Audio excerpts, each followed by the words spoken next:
Good evening, ladies and gentlemen, and welcome to the Rumble at Ratliff as we get set for a Donnybrook of a football game tonight.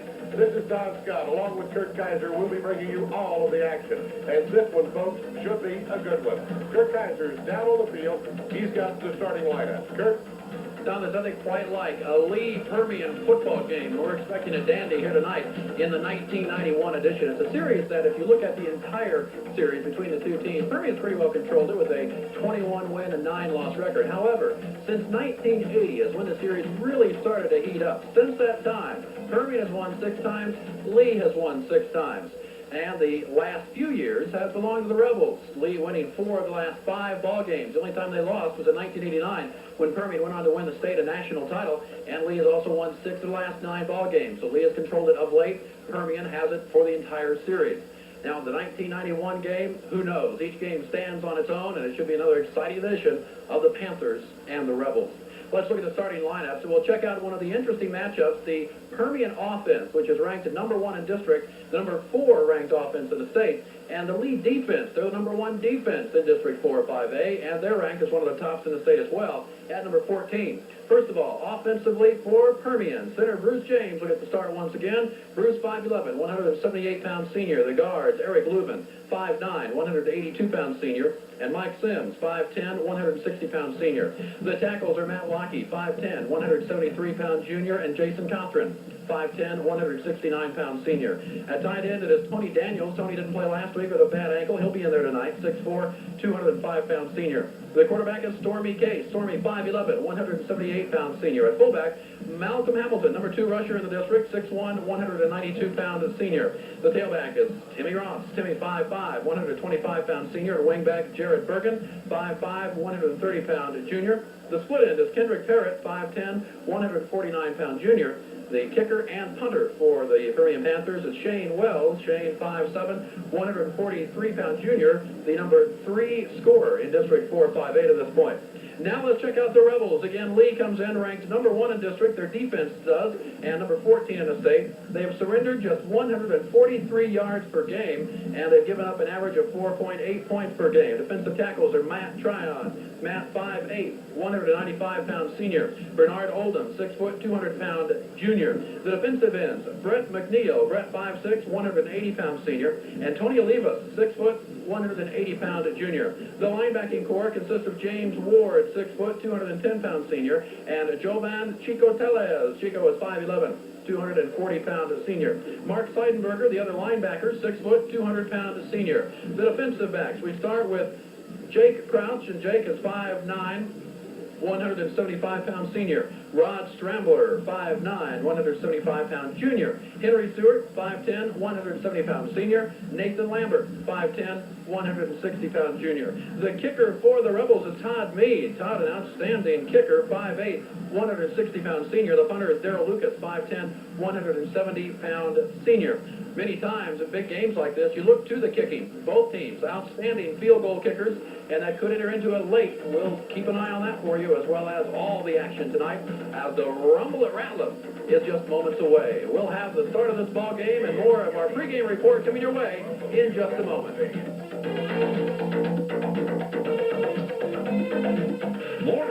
Well, ladies and gentlemen, we're back. Time for the Rumble at Ratliff. And it's about ready to get underway here. The pregame ceremonies are just about completed. The bands have finished. The Star-Spangled Banner has been played. All the niceties have been done. Now the captains from both teams are coming out on the field. They'll be meeting in the center of the field in just a few moments. And there's a lot of people who haven't got to their seat in the stadium yet.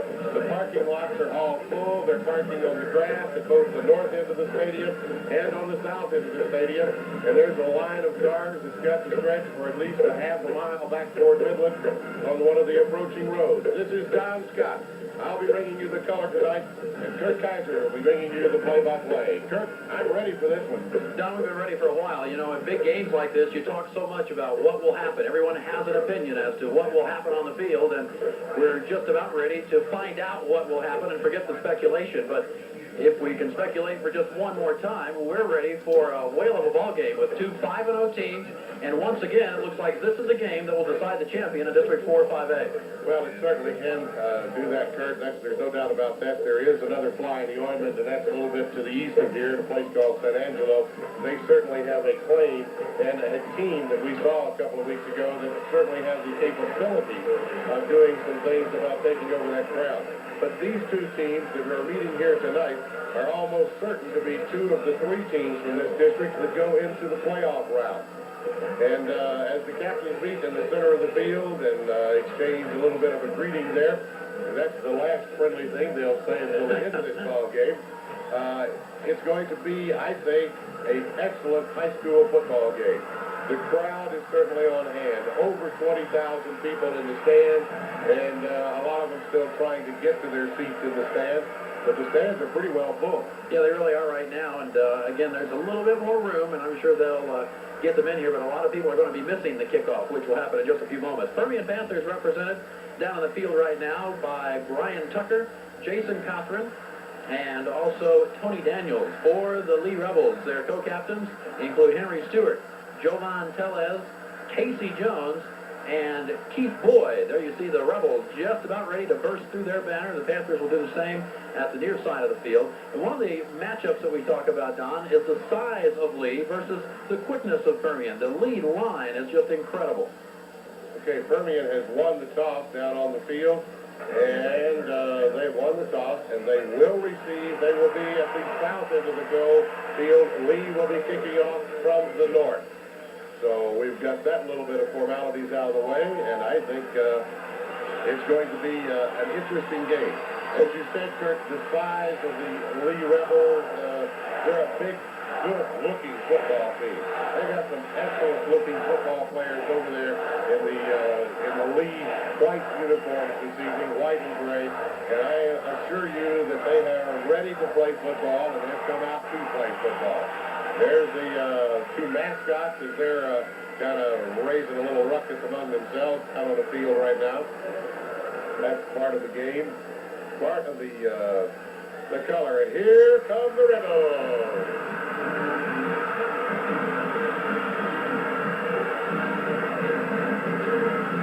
The Lee Rebels enter this game at 5-0. Head coach Earl Miller, who has become the winningest coach in Lee history. And one of the big feathers in Earl Miller's cap is the way that his teams have been able to handle the Permian Panthers over the last few years. Right, and the Panthers know it. Look at the sign. It says, not this year. Well, we'll have to see. They've got the old boy says, the talking's been done. Now let's do the doing.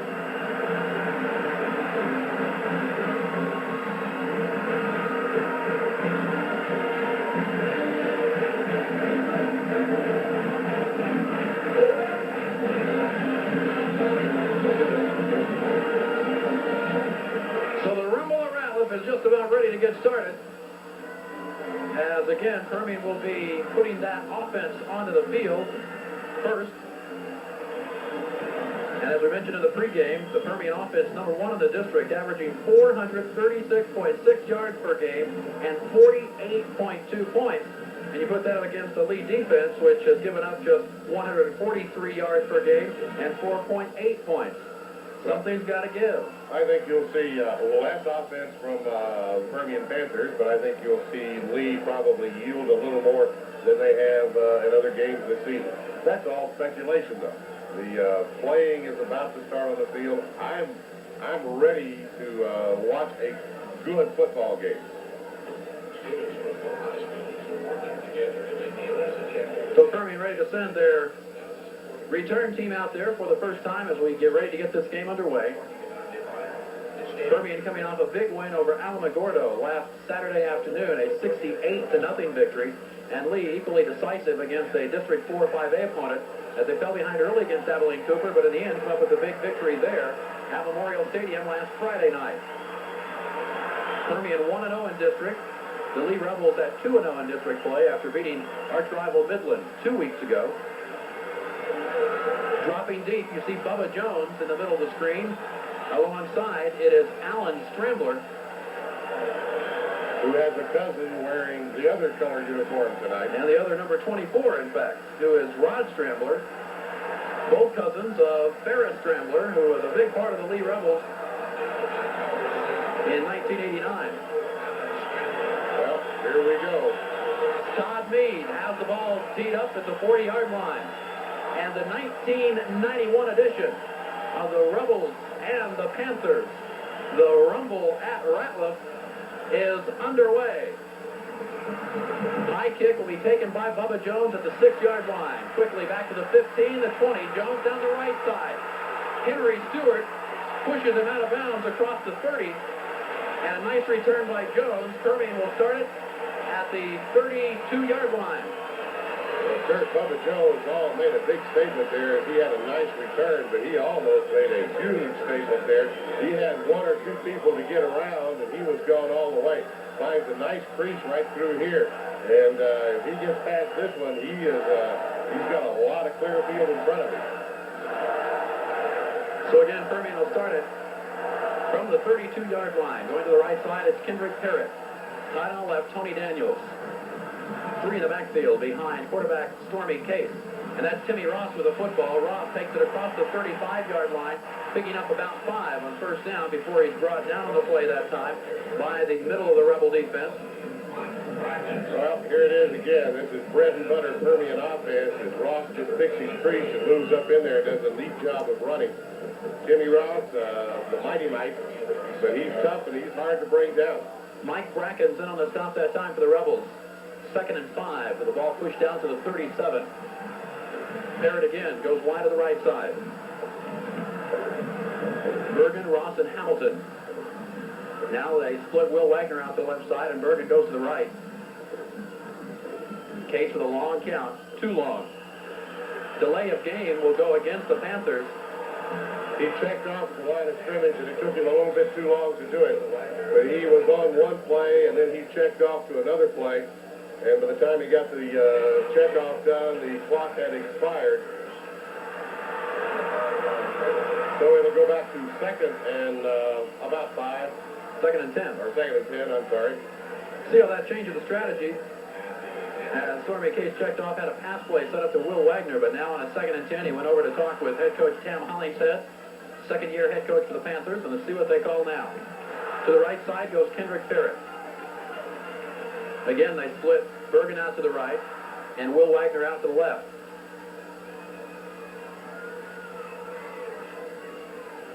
Same play. The pass to Will Wagner is incomplete. Underthrown, defending on the play was Nathan Lambert for the Rebels. That'll be 3rd and 10 for Permian. Well, had very tight coverage, very good coverage that time of the Lee Rebels. As they had the field covered very, very well.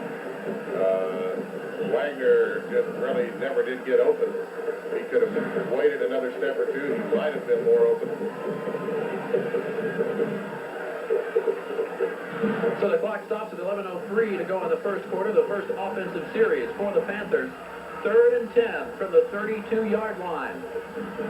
Rebel defense trying to stop Permian as Will Wagner goes in motion. That's Case looking for Wagner, and it's incomplete, almost intercepted. In and out of the hands of Mike Brackens, But still, the Rebels have held on the first series of the ball game. Actually, you'd have to say that went for no gain for Permian for the 3 downs there as they end up with a 4th and 10. They actually did have a 5-yard gain on the first play. Then went into a penalty mode, and they never were able to pull out of it. Ball a little overthrown this time, and Brackens came very, very close to making the interception. And now Mike Brackens drops deep for the Rebels. He'll be at his 32-yard line, along with Henry Stewart. But before that, we've got a timeout called by Permian, a mix-up on the kick team. And so Permian uses the timeout early in this ball game, and the Rebel fans on the far side of Ratliff Stadium are giving their team a big hand. Well, this is something I'm sure that Coach Hollingshead is not happy with from the Permian team. They only had 10 men on the field. They were short 1 man, and when the punter stepped back and took a look forward, he said, "Whoa, wait a minute, folks. There's 2 people coming through open and clean." So he smartly called timeout and got the other man on the field. But I'm sure that's not what the coaches wanted to see. And the punter for Permian is Shane Wells, 5'7", 143-pound junior, does both the kicking and the punting for the Panthers. And said he's a lot more comfortable with the kicking aspect of it. Needs to work on his punting. He has a 32-yard average. He's punted just 12 times this season. But he'll start out the ball game here with a punt on the first offensive series for the Panthers, standing back around his own 20-yard line. Again, deep for the Rebels. It is Mike Brackens along with Henry Stewart. And Stewart, in the first game of the year against El Paso Andrus, returned a punt for a touchdown. There's a snap. It is partially blocked. It takes a Permian bounce. It'll go down at the 48-yard line. So the Rebel kick team partially blocks the kick by Shane Wells.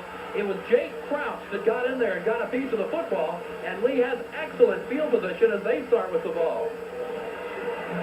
Just to break down in coverage, the block came from the outside man on the left-hand side of the Lee front. And Permian was fortunate that it got out of there at all because he got a pretty good piece of it. The Rebels on offense, their all-state center, Casey Jones, the guards, Max Stewart and Keith Boyd tackles Danny Smith and Bobby Ledbetter. Rebels keeping it on the ground with the first play, and Sherman Dedrick is stopped. As the Permian defense rises to the challenge, Tony Daniels making a play from his defensive end position. But Daniels is in there, and Tucker's in there also, and they really stuffed this up in a hurry. Daniels making the first hop, but there were 3 black shirts there to greet him when he tried to make that move. So let's call it pick up a 1 on the play. Tough yard for the Rebels. Jimmy Patton, 5'8", 165-pound senior quarterback. Scott McLeod, Brett Sullivan behind him, along with Sherman Dedrick, is now checked out on this play. Patton hands it off. The Permian defense surrendering a yard again as Sam Brooks that time makes the stop. And it's 3rd and long for the Rebels. A lot of emotion being shown on the field by the Permian Panther defense early here. And that's a great job in the middle of that line as they just buried the base play. 2 plays, 2 yards. That was Scott McLeod, 40 rushes for 275 yards coming in. So it's 3rd and 8, the ball right at the 50 with 9:40 and counting left in the first quarter. First offensive series for the Rebels. Jimmy Patton looks to throw, pressured, and he's sacked back at the 46-yard line. The Permian defense does the job, and the Rebels will have to punt. Hubert Collins and Michael Comer making a defensive stop for the Panthers. Well,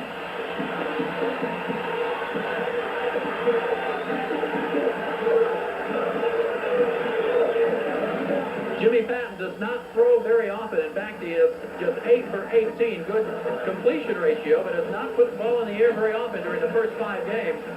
3rd and long, they're trying to do so, but the Panther coverage rose to the occasion. Low snap, but the kick away by Darrell Lucas. It'll be taken by Will Wagner at the 24, and he's pushed to the 23. The Rebel kick coverage was right down there immediately on top of Will Wagner as they were led by Scott McLeod. And the Panther offense comes out for the 2nd time, and now it's the Permian fans saluting their defense on stopping the Rebels' first offensive series. Well, Kirk, the oldest adage in football, defense wins the ball game, the offense is for the show. And both coaches really believe that, and they really are playing some tough defense to start this ball game. Receivers to the right and left for Stormy Case. 1st and 10 from Permian's own 23-yard line. Keeping it on the ground to Malcolm Hamilton. Hamilton will go to the 25, but that's it. A couple of tough yards as Henry Stewart made the stop. Hamilton comes in, the number 2 rusher in District 4-5A, 507 yards on 72 carries.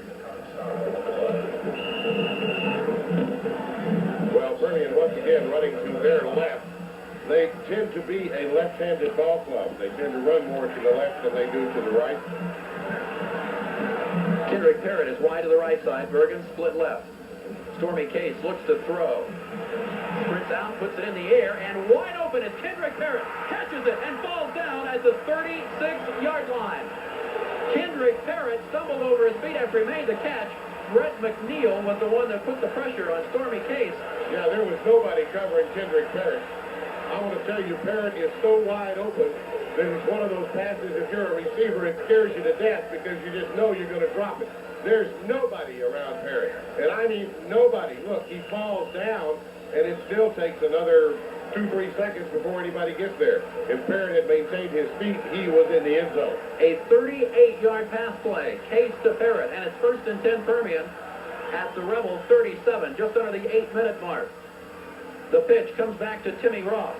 Ross hit down as he gets to the 36-yard line, so a pickup of 1 before Chico Tellez makes the stop from his middle linebacker position. Chico Tellez has been injured and nicked up some, hasn't played a whole lot in the last couple of weeks, but he's in there tonight and he's playing well. Chico Tellez does a great job of just floating down the line of scrimmage, waiting, and when waiting for the ball carrier to come to him and then putting the hit on. Parrott goes wide to the right side, 2nd and 9 from the 36. Lining up at the tight end is Wagner. Now he splits out wide to the left side as Bergen goes to the right as well.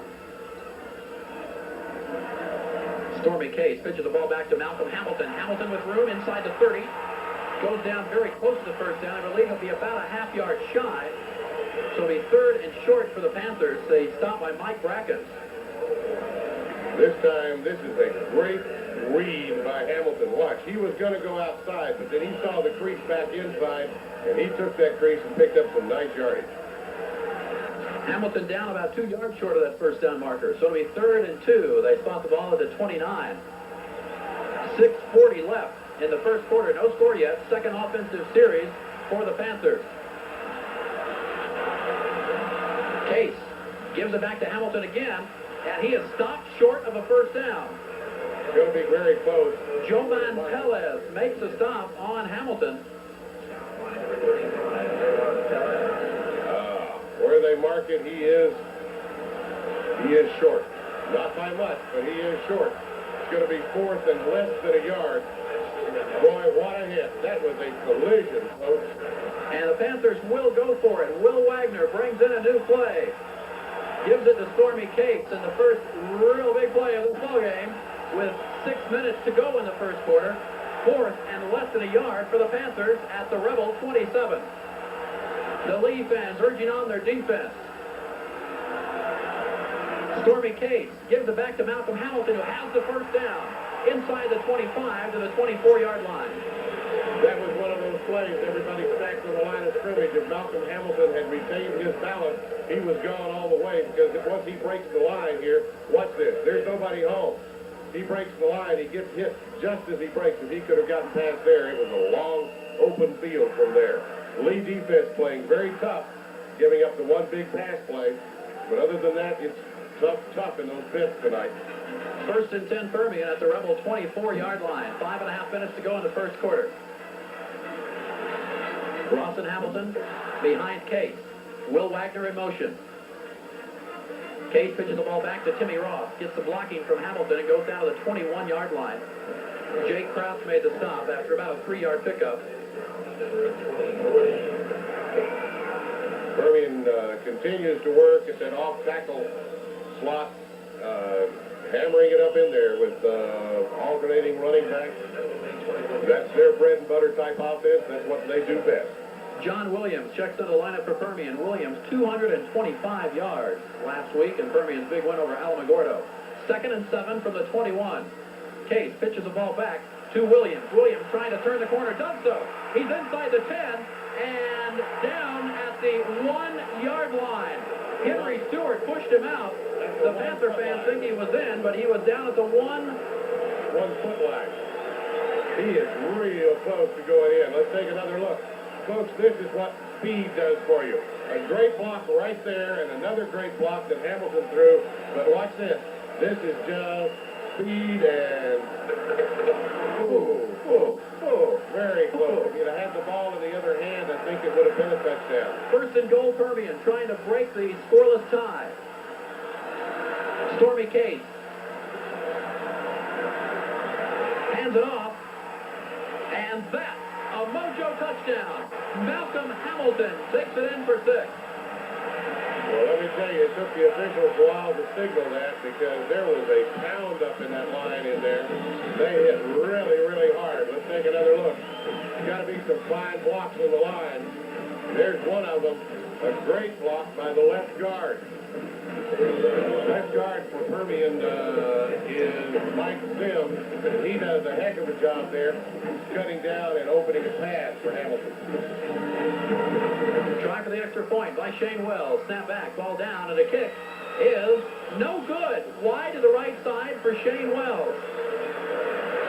So Permian's lead with 4:37 remaining in the first quarter is 6-0.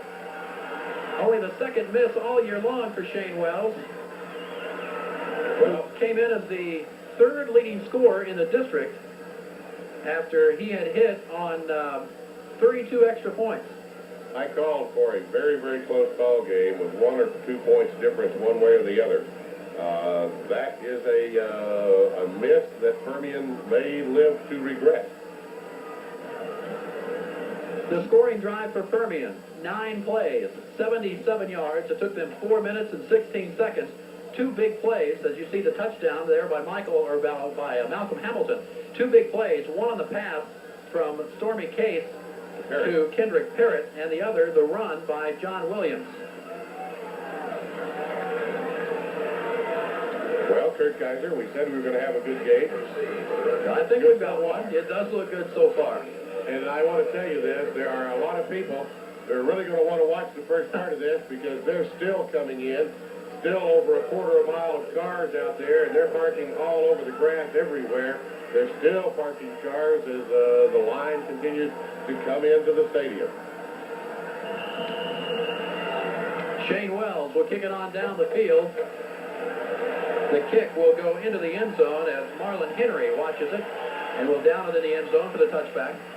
So Lee will begin it, 1st and 10 from the 20-yard line with 4 minutes and 37 seconds to go in the first quarter of play.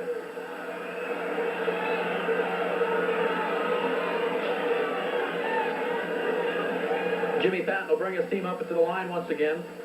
Second offensive series for the Rebels. First time it was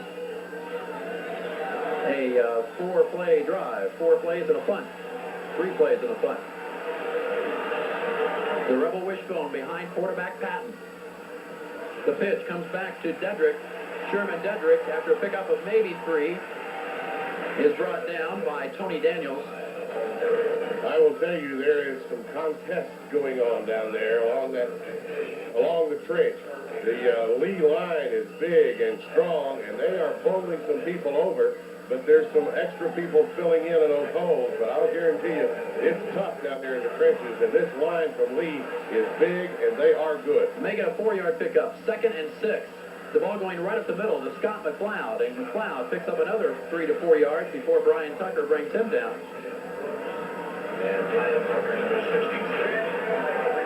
That'll bring up a 3rd down for the Rebels. 3rd and short. 3rd and about 2. Well, the last 2 plays, as the ball is snapped, there's a white wave that just engulfs the line of scrimmage, and that is exactly what they've been able to gain, is what the line is getting to push. And they're getting a good push from the Rebel line at this point in the game. 3.5 minutes to go in the first quarter. Patton hands it off to McLeod, who's hit, tries to spin away from it, can't do so. Michael Comer got a hold of Scott McLeod and wouldn't let loose. Brian Tucker helped him out, and you see Comer, he's fired up for the Permian defense and has stopped the Rebels for the 2nd time. Well, great job by Comer, watching fill the hole.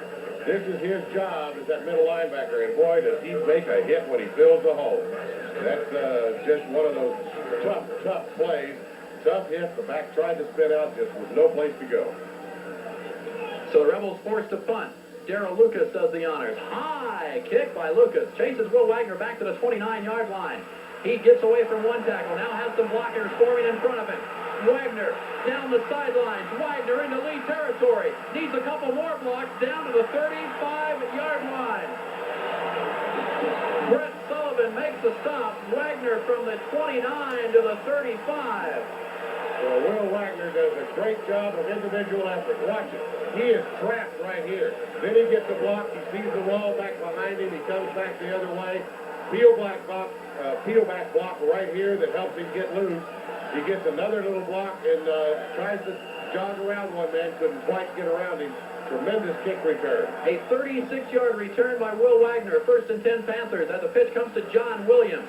Williams needs one block and gets it. He's inside the 30. Down the sidelines, forced out of bounds at the 27-yard line. As it was Henry Stewart that pushes Williams out. Tell you what, Williams has a tremendous amount of speed. I mean, this is pure speed, friends. I mean, Lee's not playing or not doing a bad job of defense. They're stringing it out, but they just can't quite get there. Great blocking out in front that time, and I can't tell who it is. I think, I'm not sure. I thought it was Will Wagner at first, but I'm still not sure. Perhaps whoever it was did a good job in keeping the Rebels at bay. 2nd and 2 from the 27-yard line. 2:33 to go in the first quarter. Case gives it up the middle to Malcolm Hamilton. He has the first, I believe. The speed of Williams outside, the power of Hamilton up the middle. Tony Olivas on the tackle, defensive end, a 6'1", 180-pound junior. Picks up the first down, sets him up with first and 10 on just inside the 25-yard line. Lee Rebel defense, one of the best in the state. They need to buckle up right now. Kendrick Parrott goes wide to the right side. Now Bergen splits out right. Wagner to the left. Two in the backfield behind Stormy Case. Now he puts Timmy Ross in motion as well. Case gets the pass away, looking for Will Wagner, and it's incomplete. Just a little high for Wagner as Nathan Lambert was defending. Wagner a little slow in getting up, but he's back on his feet now as you see it again. He gets sandwiched pretty good. Look at the black between the two whites. I mean, he gets sandwiched pretty good down there on the goal line. Rod Strambler also back there defending for Lee. Clock will stop. 2:02 to go in the quarter. Still, all the fans are not inside Ratliff Stadium, and the first quarter is almost over. Stormy Case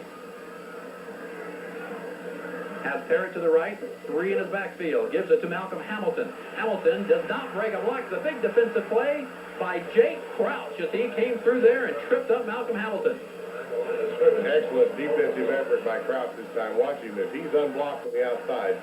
The outside man, the wide receiver, is supposed to crack back on him. He didn't get the block. If you don't get the block, the play doesn't go. So a 2-yard loss on the play makes it 3rd and 12. Pushed back to the 27-yard line. Bruce James comes over the football, ready to give it back to Stormy Case on a big 3rd down play for the Panthers. Wagner in motion. The Rebel defense shifts. Case looks to throw. Gets it away, and it's incomplete. In and out of the hands of Will Wagner at the 20-yard line. So it'll be 4th down. Mike Bracken's defending for Lee as they check out Wagner on the sideline. And the Panthers will bring Shane Wells on to try to get 3 out of this. Wagner gets a tough hit that time. I mean, a tough hit on the sideline. He really took a rap after he caught the ball. The oldest adage in the world, might as well catch it. You're going to get hit anyway.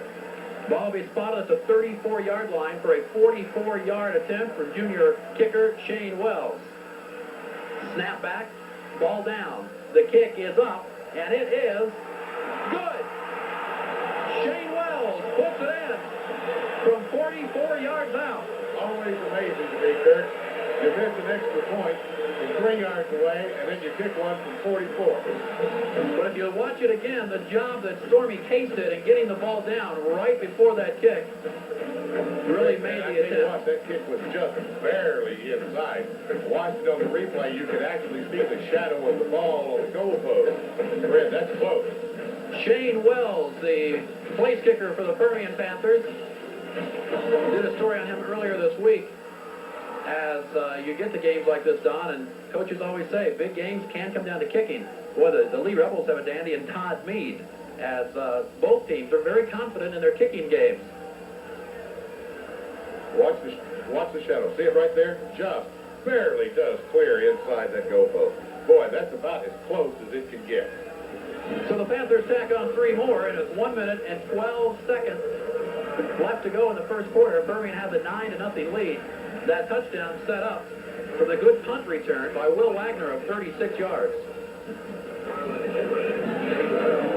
So Shane Wells, who has a black shoe on the left side and a white shoe on the right, the white, a special kicking shoe which he uses, ready to kick it on down the field to the Rebels. Low kick, bouncing at the 16-yard line, brought in by Lee, fumble on the play. Rebels pick it up. It's still on the turf. It's loose. It looks like the Rebels have recovered it, though, back at the 14-yard line. Well, that was one of those that just didn't want to come up in his arms. He just couldn't quite hang on to the football. Watch it. It bounces there. He tries to pick it up. He bounces it again and again, and it's still dribbling around. And he's just lucky that there was only one lead Permian man down there. If there had been 2, the Permian probably could have recovered that ball. That was Marlon Henry that had problems getting the football up. And Bubba Jones quickly down there for the Panthers. Dedrick gets the football and picks up about 3 or 4 yards on that first play. Michael Comer, middle linebacker. There's a fumble on the play, and Permian has recovered. Tony Daniels comes out of there with the football. And let's watch that one again. I must admit, I didn't see it. I did not see the fumble either. I'll have to watch on the replay. Here comes the play. He's got the ball still there. He gets hit right. Well, he's got to get there. He gets hit right there. And there comes the football out. Yes, sir. It was a fumble. The football was out very early. 1st and 10 Panthers at the lead 17. The pitch comes back to John Williams. Williams forced out of bounds at the 15-yard line as Mike Bracken pushes him out. And Permian trying to take advantage of the first turnover of the night. They almost got the football on the kick, but Lee kept it. However, the Rebels did not keep it on the first offensive series, or the first play from that series. 3-yard pickup for Williams. It'll be 2nd and 7. Well, Kurt, we warned everybody to leave home early and get here early because it was going to be a mob, and they're still coming into the stadium. Some people have not claimed their seats yet. 2nd and 6 Panthers at the 13-yard line. Stormy Case, senior quarterback, gives it to Malcolm Hamilton. Hamilton cuts up inside the 15 and pulls the Rebels to the 11-yard line. It was Jake Crouch, one of the Rebels there, along with Henry Stewart. Well, Hamilton missed his cut just a little bit that time. He saw that he shouldn't have cut right there instead of where he cut. If he'd have cut about 1 step sooner, he probably would have gained another 4 or 5 yards. It'll be 3rd and 4 Permian at the Lee 11-yard line. 23 seconds and counting left in the first quarter of play. Pitch comes back to Case in the end zone. That's a mojo touchdown. In the game at quarterback was Dennis Graham. He pitches it to Stormy Case, and it was Will Wagner alone for 6. Well, they've done it a couple of other times this year. That's the first time they've really thrown it that way, though. They had Case lined up as the tailback. And he just throws a strike down here to Will Wagner. Permian's habit that they've had over the years of wearing number 20 as a quarterback helps that kind of play camouflage work. Shane Wells on for the extra point attempt. High snap. Wells gets it down through the upright. And with 14 seconds left in the first quarter of play, Permian on top of the Rebels, 16-0. Well, I gotta say I'm surprised. But I would say this, Kurt. I think this game is a long ways from over. Watch it one more time as Dennis Graham is in at quarterback and Stormy Case in the backfield. Just a quick flip back, and Case throws a strike. Wagner's right there, wide open. Right in stride for Will Wagner. For Stormy Case, his 8th touchdown pass of the year. And the Permian fans are enjoying what they've seen so far. But as Don mentioned, we've still got 3/4 of this game to go. Yeah, it's real early, folks. Real early. That's Marlon Henry, you see, dropping deep, ready to get this kick.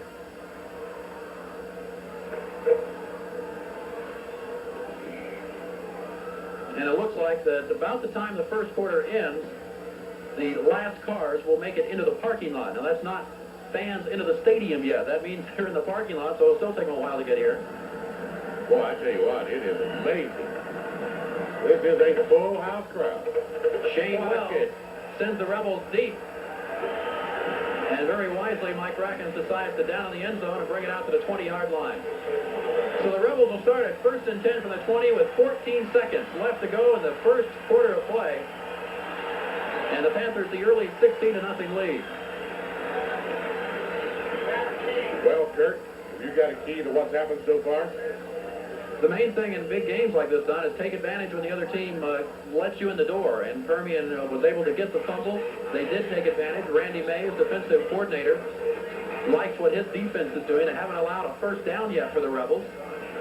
And again, the Permian defense is tough with Brian Tucker making the big hit as the Rebels keep it on the ground to Brett Sullivan. And that'll be the last play of the first quarter as Lee picks up 4 to make it 2nd and 6. But after one complete, the 1991 edition of the Rebels and the Panthers, the Rumble at Ratliff, Permian leads it 16-0. This is a Super 7 Sports Special. Has stopped the Rebels on every series so far. 2nd and 6. Starting from the 24-yard line now to begin the second quarter of play.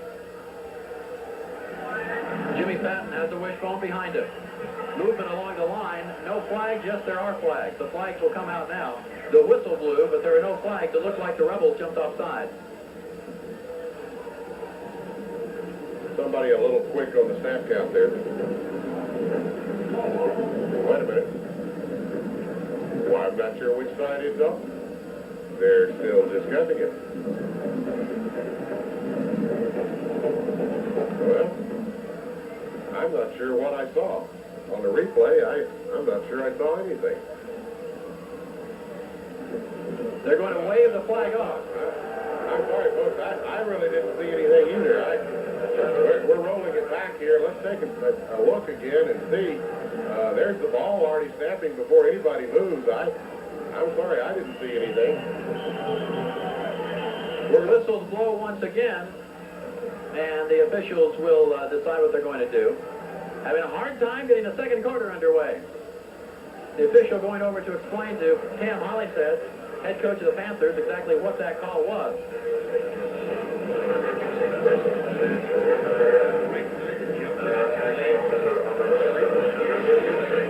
Assistant coach Larry Curry listening in as well. And there you see Randy Mays. Cam Hollingshead pleading his case.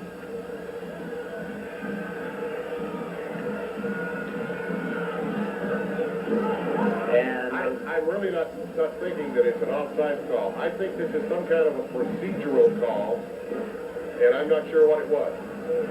But Cam Hollingshead is pleading his case.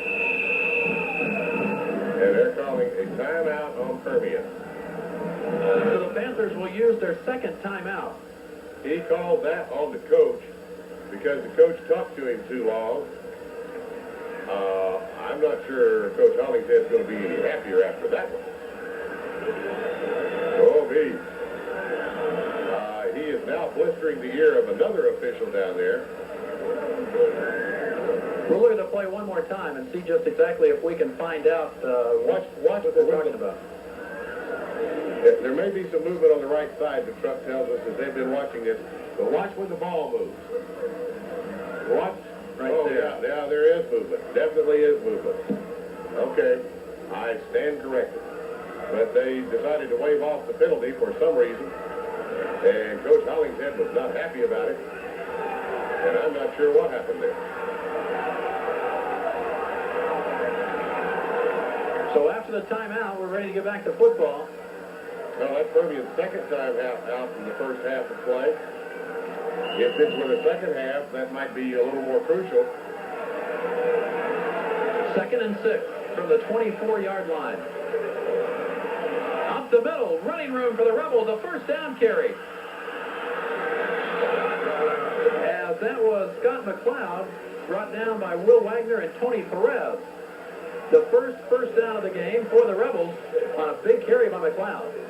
Well, this is right straight up the middle on the base play out of the wishbone. They got a great block in the center, and he barreled through the hole.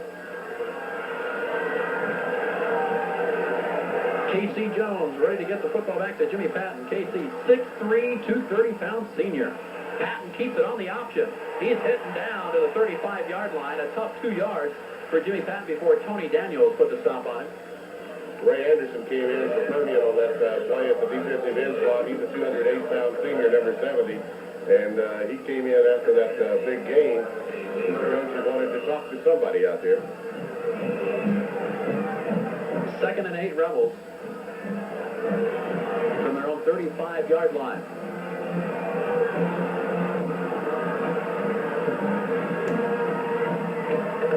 Patton to throw. Looking long and nobody home as the pass was intended, I believe, for Ryan Tucker. Well away from Ryan. Cole Peterson was the one who was chasing the ball. He acted like he was the receiver going after him. Good job of faking into the line. Just put a little too much oomph on it. So the clock will stop with 10 minutes and 59 seconds to go in the first half. Lee faced with a 3rd and 8 from their 35-yard line.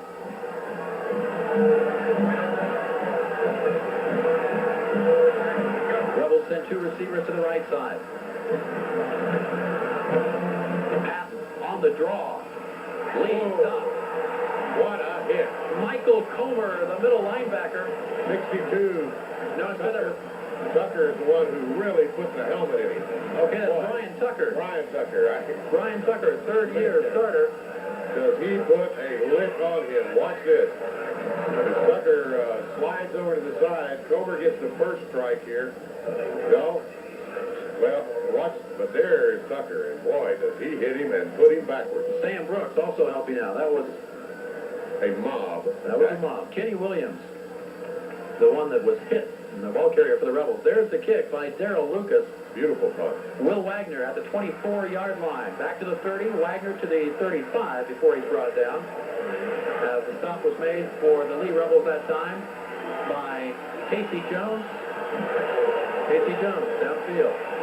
Let me tell you, folks, there's some intense hitting going on down there on the football field.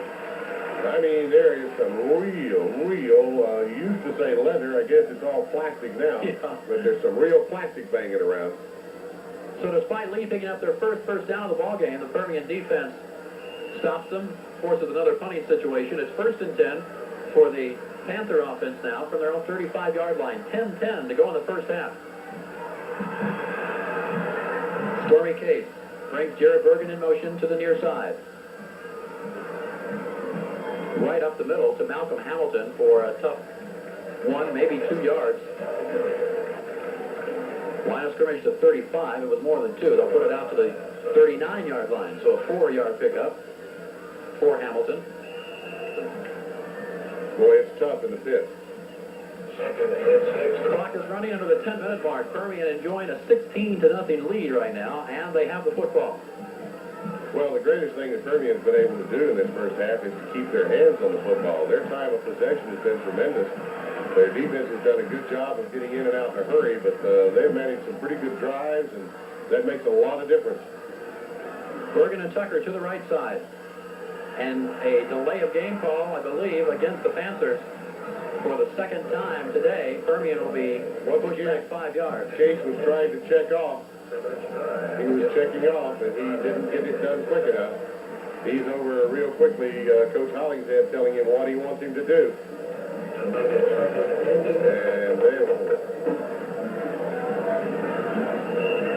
And now they start to clock. He's got 25 seconds, I believe, now to get the play off. Tony Daniels will come out of the lineup for Permian. Tony missed last week's game against Alamogordo with a sore ankle. So we'll see how much he can play today. 2nd and 11 from the 34-yard line. Coming down to the 9-minute mark, Bergen goes out to the left, Wagner to the right.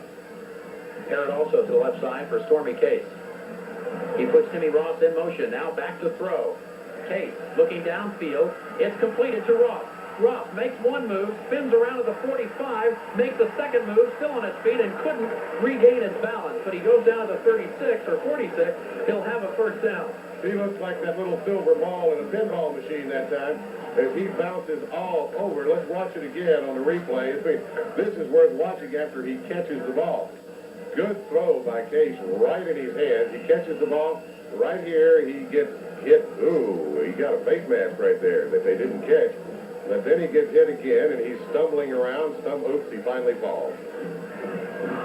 1st and 10 Permian at their own 47-yard line. 8.5 minutes to go in the first half of play. Wagner to the left side. 3 in the backfield behind Stormy Case. Case gives the ball back to Ross. Ross into lead territory to the 45, down to the 43-yard line, close to another first down. Brett McNeil made the stop, but not before Ross picks up 10 to 11 yards on the play. And give Mike Sims a big, big credit on this. Watch Sims as he pulls and leads the attack coming out this way. He gets a great block, and it just keeps pushing it downfield. Finally lays about 3 Rebels down out there at the end of the run. Great job of leading that play. The drive for Permian started from their own 35. They've now taken the football to the lead 42, where it's 1st and 10 Panthers.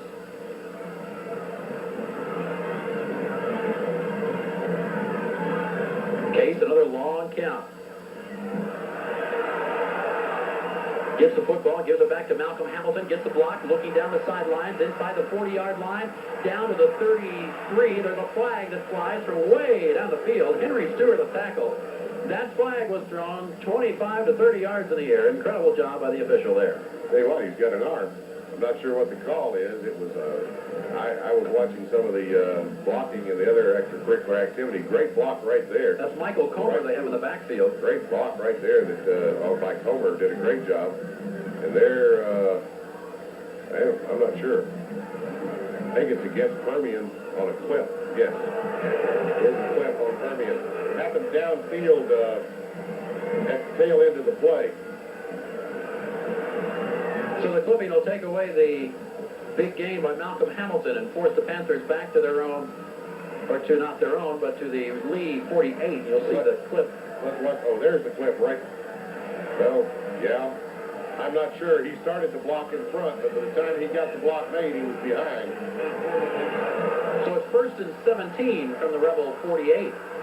7:40 and counting left in the first quarter, or first half of play.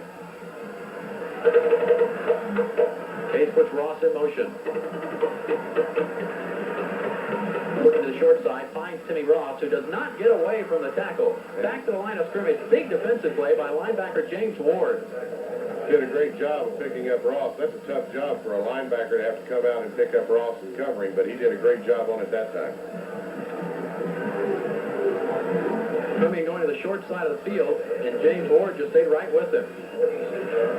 Excellent job that time. Ball to the 46 with a 2-yard pickup. There's 7 minutes to go in the half. Permian leads 16-0 with the ball. The pitch coming back to John Williams. Williams trying to turn the corner, does so. Williams has a first down and more. Williams down the sidelines, inside the 10, down to the 5-yard line. Make it the 6. Nathan Lambert saves 6. No flags on the field. And Permian will have it 1st and goal. I'll tell you, there are some great blocks thrown on this time, and I want to pick up some numbers because some people do a great job of downfield blocking. There's one right there by Case. There's another one by Hamilton or whoever the other back was in there. And then there's a great block. Stormy Case again, downfield. And look at this. Here's Daniels down there. He picked off a couple of people. Great job of blocking downfield to give him room to run. Williams, 225 yards last week against Alamogordo. People said he couldn't do it against Lee. He's done it so far as the Rebels stop that play for about a 1-yard pickup. Chico Tellez, the stop for the middle linebacker position. John Williams, sophomore running back for the Panthers. 71 yards rushing so far in the first half of this ball game. That's a tremendous rushing yardage for a junior back. I mean, he's got another year to play, folks. That's right. Clock will stop with 6.5 minutes to go. An injury on the field for Permian at the 10-yard line. The Panther fans look on, hoping that it's not a serious injury, of course. Trying to see who it is down on the field. It was one of those people leading the blocks down the field out there. We think we know, but let's wait and not speculate until we are sure we know. It's hard to see exactly who the injured player is. Clock will stop. 6 minutes, 30 seconds left to go in the first half of play. A little concern on the cheerleader's face there as somebody's hurt. Let's see the play one more time and see if we can find out what happened on the injury. One of the interior linemen there that just got buried in a block out here, and I'm not sure what happened. There it is, right there. He gets bent over backwards. There he is. Ooh, I don't like that one after I see it before. He really got bent backwards in there. Had good contact on the block. Somebody rolled up in behind him. And that is Jason Cothran. Jason Cothran, one of the Permian co-captains. Somebody rolled up the back of his leg as he was in the middle of the pile there. Jason, a big part of this football team. Doc Allen tending to him along with his training staff. Well, he's putting a little weight on it as he comes off. That is probably a good sign, but you can't tell for sure yet. He's walking slowly, but he is putting some weight on that as he comes off the field. He got some hurt, though. Panther team doctor also down there on the sideline to tend to Jason Cothran. It'll be 2nd and goal for the Panthers from the 4-yard line. 6.5 minutes left to go in the first half of play as the Panthers come up the line of scrimmage. Stormy Case has a full house backfield, double tight end. Case keeps the football. Case looking outside for room. He'll be down at the 1.5-yard line. Nice fake by Stormy Case. It'll be 3rd and short for a touchdown. Rod Strambler and Henry Stewart stopping the 6 points. Well, just a great job. And I tell you what, he did a great job of running right there. He had some people that had him cut off very early, and he managed to just squeeze a little bit. Didn't really turn the corner, but he just kind of bit him a little. Well, it wasn't the 1.5 yards. It's the 3-yard line where the drive is, or 2-yard line. 3rd and goal from the 2. The pitch comes back to Timmy Ross, and Ross is right at the goal line. It'll be 4th down. On about the 6-inch line, I do believe, and I really thought he was going to be stopped way back short of that. Tony Olivas and Jake Watch it Krause again keeping here. him out. He gets hit. He gets hit right there, and I thought was going to go down, but he managed to squirm forward and gain a little bit more momentum and kind of dive it out there. He gets down to the 6-inch line, and Permian calls their final timeout of the first half of play. So the clock will stop at 5:22. The timeout called by the Rebels. They have 2 timeouts remaining. Permian 1. I'm sorry. I thought Permian called. Permian leading 16-0. See if they can get the remaining 6 inches to take it into the end zone. If the Rebels would stop the Panthers on this drive, they wouldn't have very good field position to start. Well, no, but it would be a monstrous momentum builder for the Lee Rebels if they can stop them right here. A tremendous momentum builder if they can keep them out of the end zone with and they're down to the 6-inch line, even if it's just one play. But they had a 1st and goal to go, you remember.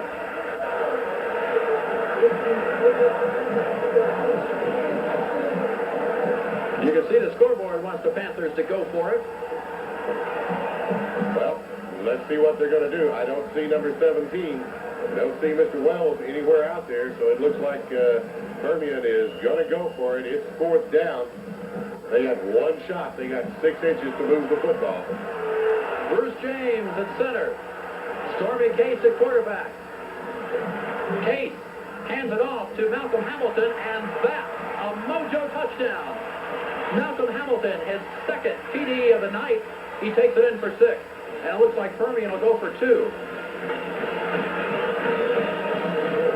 Yes, I think you're right. I think they are going to go for 2 to try to make up for that extra point they missed early in the ball game. Hamilton, his 12th touchdown run of the year. He's had 2 tonight. They move the ball to the far hash mark, which is their prerogative to do so. So they'll be running from the far side of the field on the hash mark over there and going to go for 2. The Lee Rebels are spread out to cover. Case gets the snap, looking to throw into the end zone. He sprints out to the right side. Can't find anyone open. Now he does. That is Will Wagner, and a 2-point conversion is good. Well, I tell you what, he held that one just as long as he possibly could. Will Wagner almost ran out of territory before he got in there, but that is a big 2-point conversion. That puts them up 24-0. That's 3 touchdowns and a field goal, and that's digging a pretty deep hole for the Rebels to come back from, but they have done it in the past, and don't ever count them out. And there's still 5 minutes and 20 seconds left to go in this first half. Wagner just gets inside that marker on the corner. Great job. Well, Will Wagner has a touchdown draft tonight. Now the 2-point conversion. Panther medical staff continues to work on the sidelines on Jason Cothran.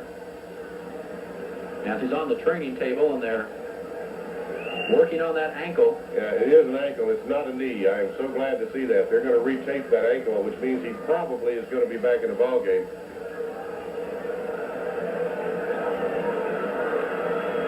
And there you get a good look at Jason Cothran,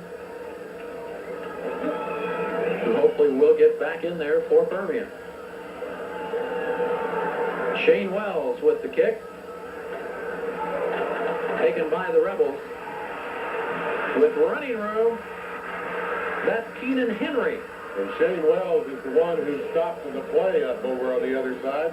He got up there and made the first real contact with the ball carrier. Watch this. Great run back here. Great block right there. Goodness gracious. Another great block right there. And Wells just kind of cuts through everything and kind of messes things up and lets everybody else get a hold of him. All the way out to the 44-yard line for Keenan Henry and the Rebels, who need some points here late in the half to get some momentum on their side. 1st and 10 as Patton hands the ball off. Well, Michael Comer the stop. Patton's a pretty good magician with that football. I didn't ever see that he handed it off. I thought he still had it. Sherman Dedrick, the ball carrier. The Rebels have spread out their running this year. McLeod, 40 carries coming in. Sullivan, 39, and Dedrick, 47. 1-yard pickup for Sherman Dedrick right there, 5'10", 170-pound junior. And it's 2nd and 9. The ball at the Rebels' own 45-yard line. Clock running, 4:40 left to go in the first half of play. Coming out wide to the left side, it's Damon Robinson. Patton puts it in the air. Robinson, he's hit. Oh, and it's incomplete.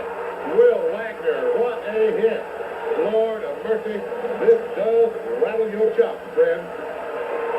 Oh, what a hit. Robinson was laid out. Whoa. I don't know how he got up from it. Watch it again. Watch this hit. Just as the ball gets there, call, whoa. And he wasn't about to hang on to that one, friend. Oh, what a hit. Will Wagner did a job. Oh. Wagner did it on offense and defense tonight for the Permian Panthers. 3rd and 9 Rebels. Clock stops, 4:27 to go in the half. Patton keeps it. He's down back at the line of scrimmage. A loss on the play.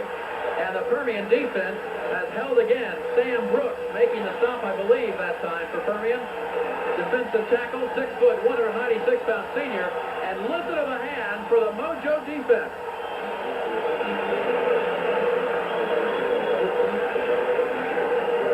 Well, I'll tell you what. Will Wagner made the hit of the ball game. That's got to make my hit of the week list. I'll guarantee you that. Whoa, that was a hit. Daryl Lucas, a 41-yard average into punt. Gets a high kick away. Wagner calls for the fair catch and takes it at the 22-yard line with Roy Robinson looking him in the eyeball. So Permian will start at 1st and 10 with 3 minutes and 43 seconds left to go in the half from their own 22-yard line.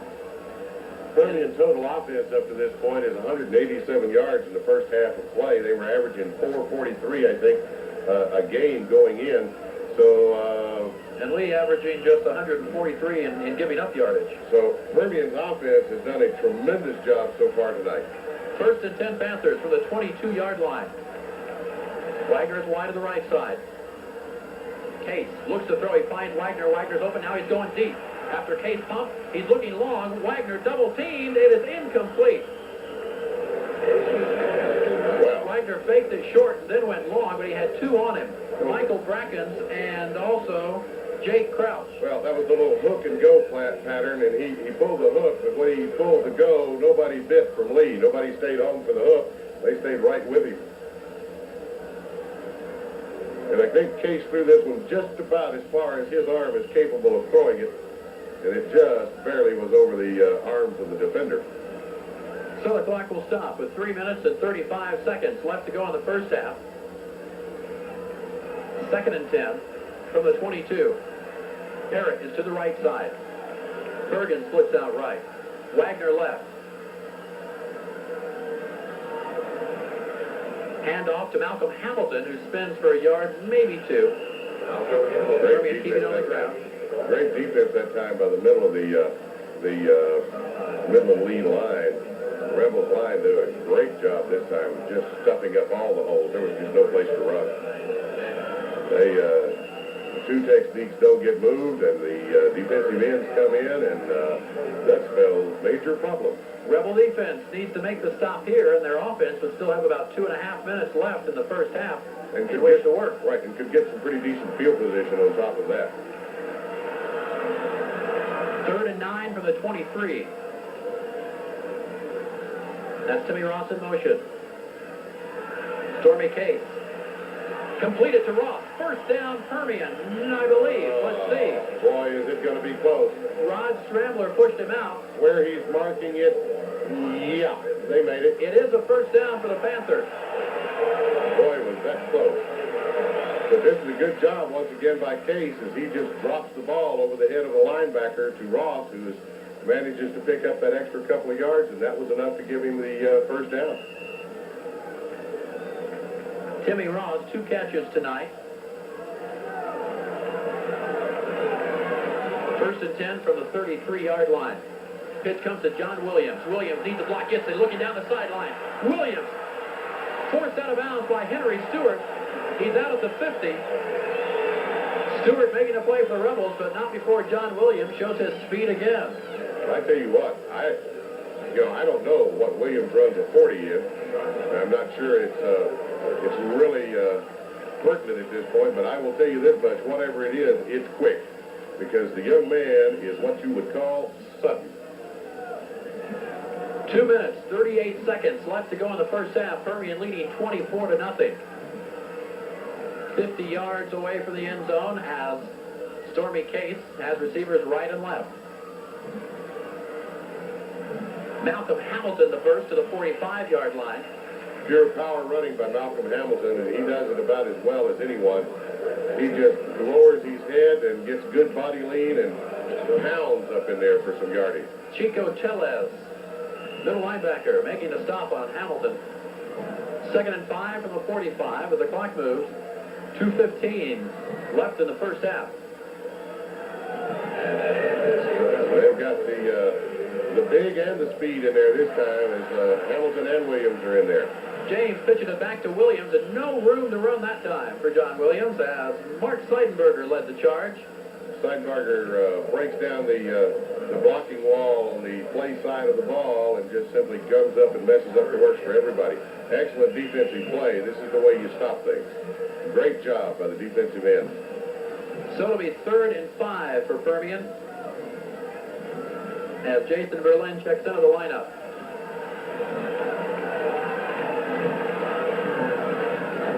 Berlin now splits out to the left side. 3rd and 5 from the 45. Ross in motion. Case looking for him. Instead, Stormy Case will run with the football. He has a first down.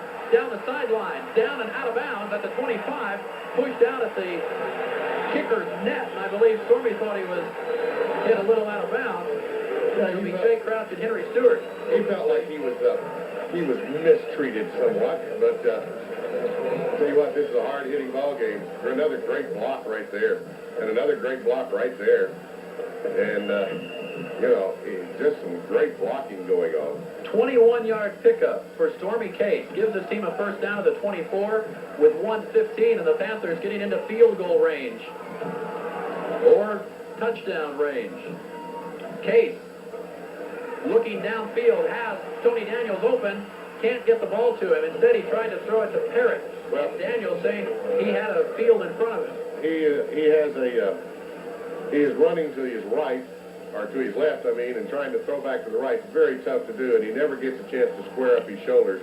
Watch, he's still sideways to the line when he tries to throw, and that's not going to be completed very often. Don, it's really one of the few times that Stormy has been pressured. The offensive line for Permian has really done the job tonight.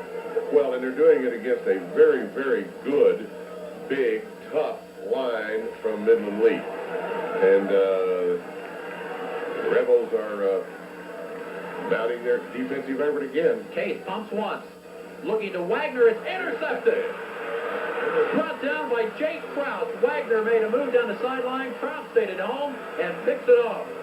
Well, I think that was a little miscommunication. I think Case thought Wagner was going to cut back to the inside, and Wagner went straight on down the sideline, and it didn't work too well. Looked like he was throwing it to Jake. Minute and 4 seconds left to go in the first half of play. Permian Panthers out in front with a 24-0 lead, a surprising margin at this point in the ball game. And I'm sure that Coach Earl Miller has got some things he wants to talk to the troops about at halftime. Lee will start it from the 13-yard line. That's Brett Sullivan. He hasn't carried the ball much tonight. Picks up 3 yards there. He got kind of hoisted in the air and dropped on his head on that tackle. Michael Comer one more time. And we've mentioned Michael Comer's name a lot tonight. Don't forget at halftime, we'll show you the Lee Rebels and the Permian Panthers marching band. We're looking forward to the halftime performance here this evening between two of the finer bands from West Texas. Finer bands from anywhere, Texas or elsewhere. Yeah, good point. 30 seconds and counting with a 2nd and 7 facing Lee from the 17-yard line. Patton looks to throw. Pressure. Pumps once. Gets a long pass away, and it is knocked down by Will Wagner and Court Peterson. And I think if Court Peterson and Will Wagner had to both been together there, one of them might have intercepted it. Both of them were looking at the ball, and neither saw the other, and it was collision time. Watch this fake right here, though. I mean, this is a great job. Watch that. He just flat fakes a defensive lineman out. Oh, yes. Peterson and Wagner had a collision of their own. So the clock stops with 19 seconds to go in the half. 3rd and 7. Facing Permian, head coach Tam Hollingshead pointing out directions for his defensive team. 3rd and 7 from the 17.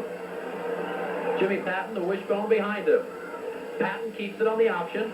Patton is brought down at the 18-yard line. It'll be 4th down.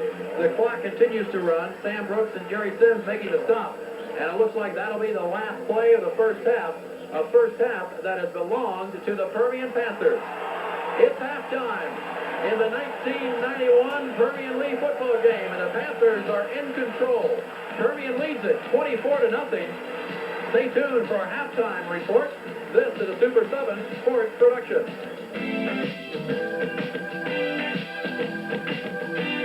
Gentlemen, we're ready. Gentlemen, we're ready to start the second half of play after a spectacular halftime show. It says, welcome to our jungle, as the Permian Panthers have come through that side. And Kurt Kaiser, for the first half of this ball game, it was the jungle that belonged to the Mojo Cats. The stats are absolutely amazing. Permian, a total of 240 yards, 171 yards rushing, 69 yards passing. For the Lee Rebels, a total of 30 yards, all rushing. First down, Permian 14, Lee 1.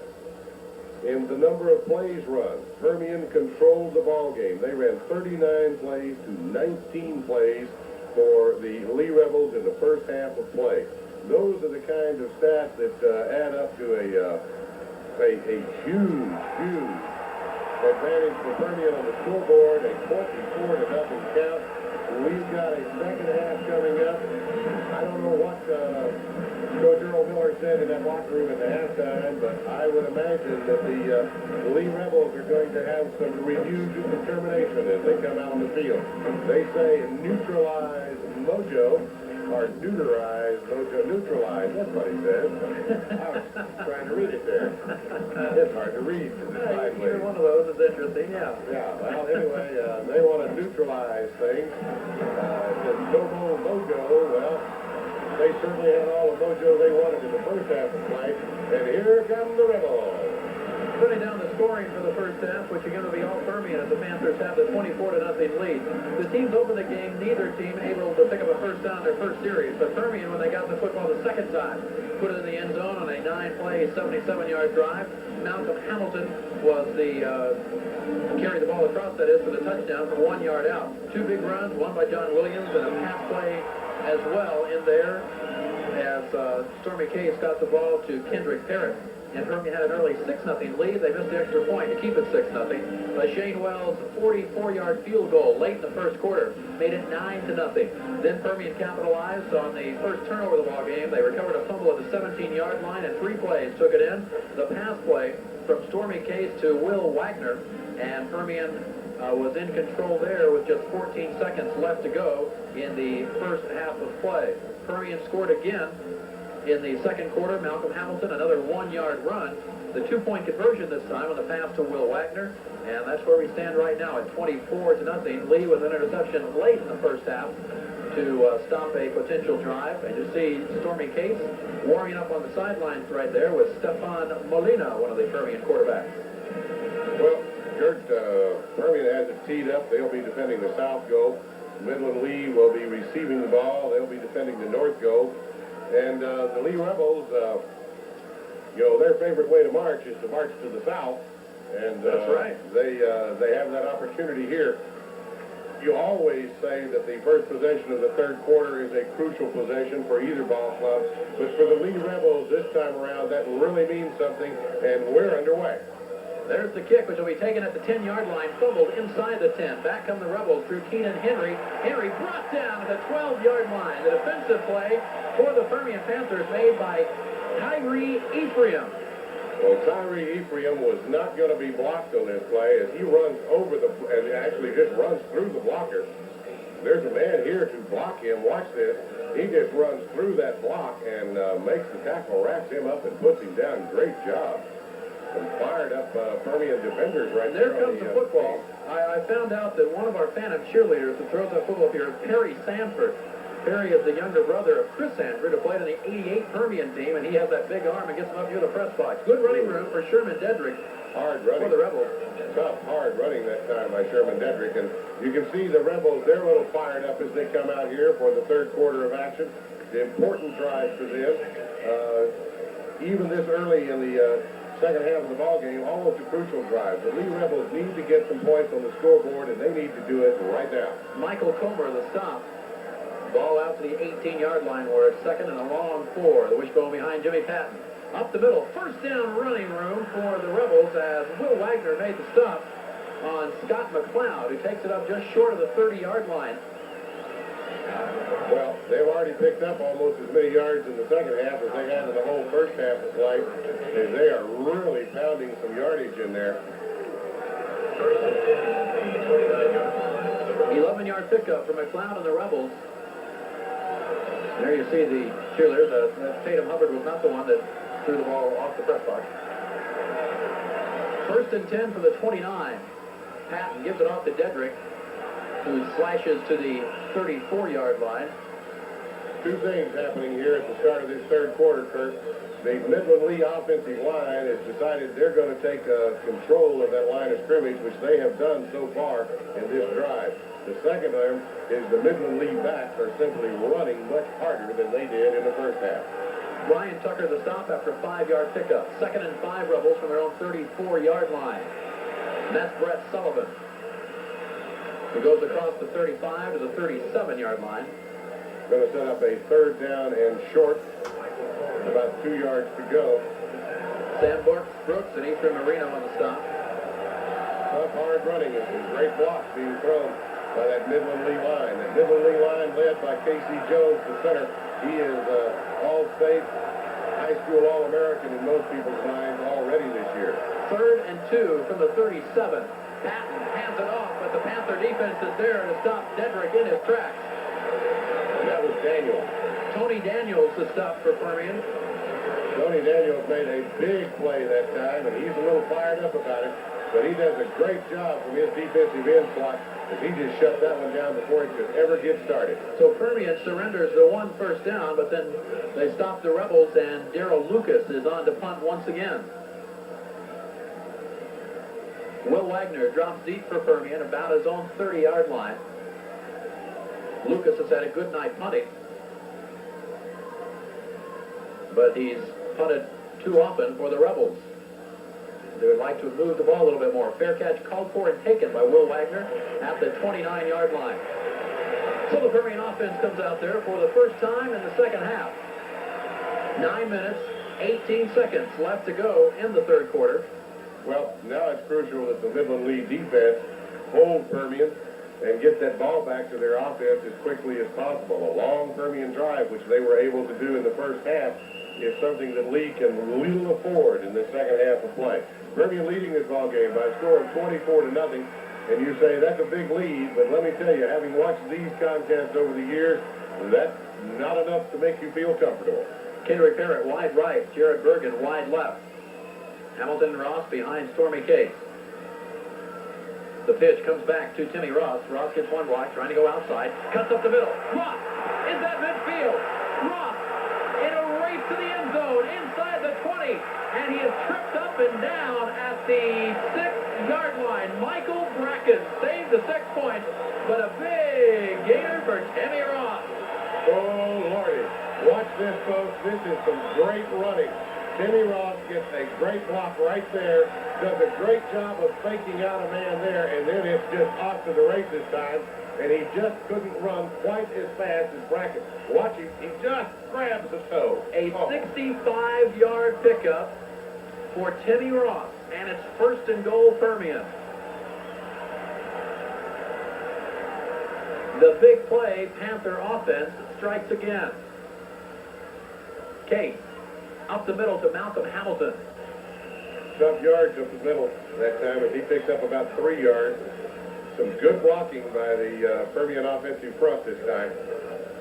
Did a great job there. And Henry Stewart making the stop for the defense. It'll be 2nd and goal as they spot the ball at the 4. 8.5 minutes to go in the third quarter. Permian trying to add to an already secure 24-0 lead. He's very deliberately up from the line of scrimmage. Took a long time in the huddle. Case to Hamilton again. Hamilton hit right at the line. Falls ahead for a yard. It'll be 3rd and goal. And boy, I heard that crack all the way up here. There was some whoopoo. There was some pads rocking. Tellez again. There's Timmy Ross, who made that big 65-yard run for the Panthers. Still catching his breath on the sideline. 3rd and goal from the 2. Williams in, Scrambler out. Williams, Malcolm Hamilton in the backfield. Bruce James ready to give the ball back to Stormy Case, who pitches it to John Williams. Gets the block from Malcolm Hamilton, trying to turn the corner. John Williams pushed out of bounds at the 2-yard line. Tellez, the defensive play, bringing up a 4th down. And that's a great job by Tellez. He comes all the way from his middle linebacker slot to go all the way to the sideline. Watch this. He takes the flow of the play, and he follows it. He's going right down that 2-yard line stripe, and he's just waiting for him, and he makes the contact. Great defensive play. Shane Wells brought on with a 4th and goal from the 2-yard line. He'll try for the field goal, which will be a little more than an extra point, or right at the extra point mark.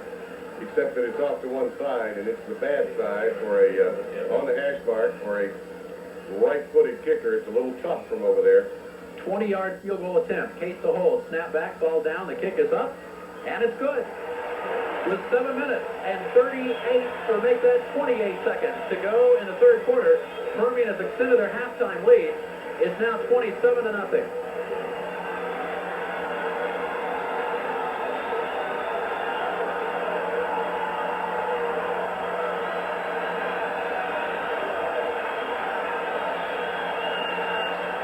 Shane Wells his 5th field goal of the year. He's had 2 tonight, a 44-yarder and a 20-yarder.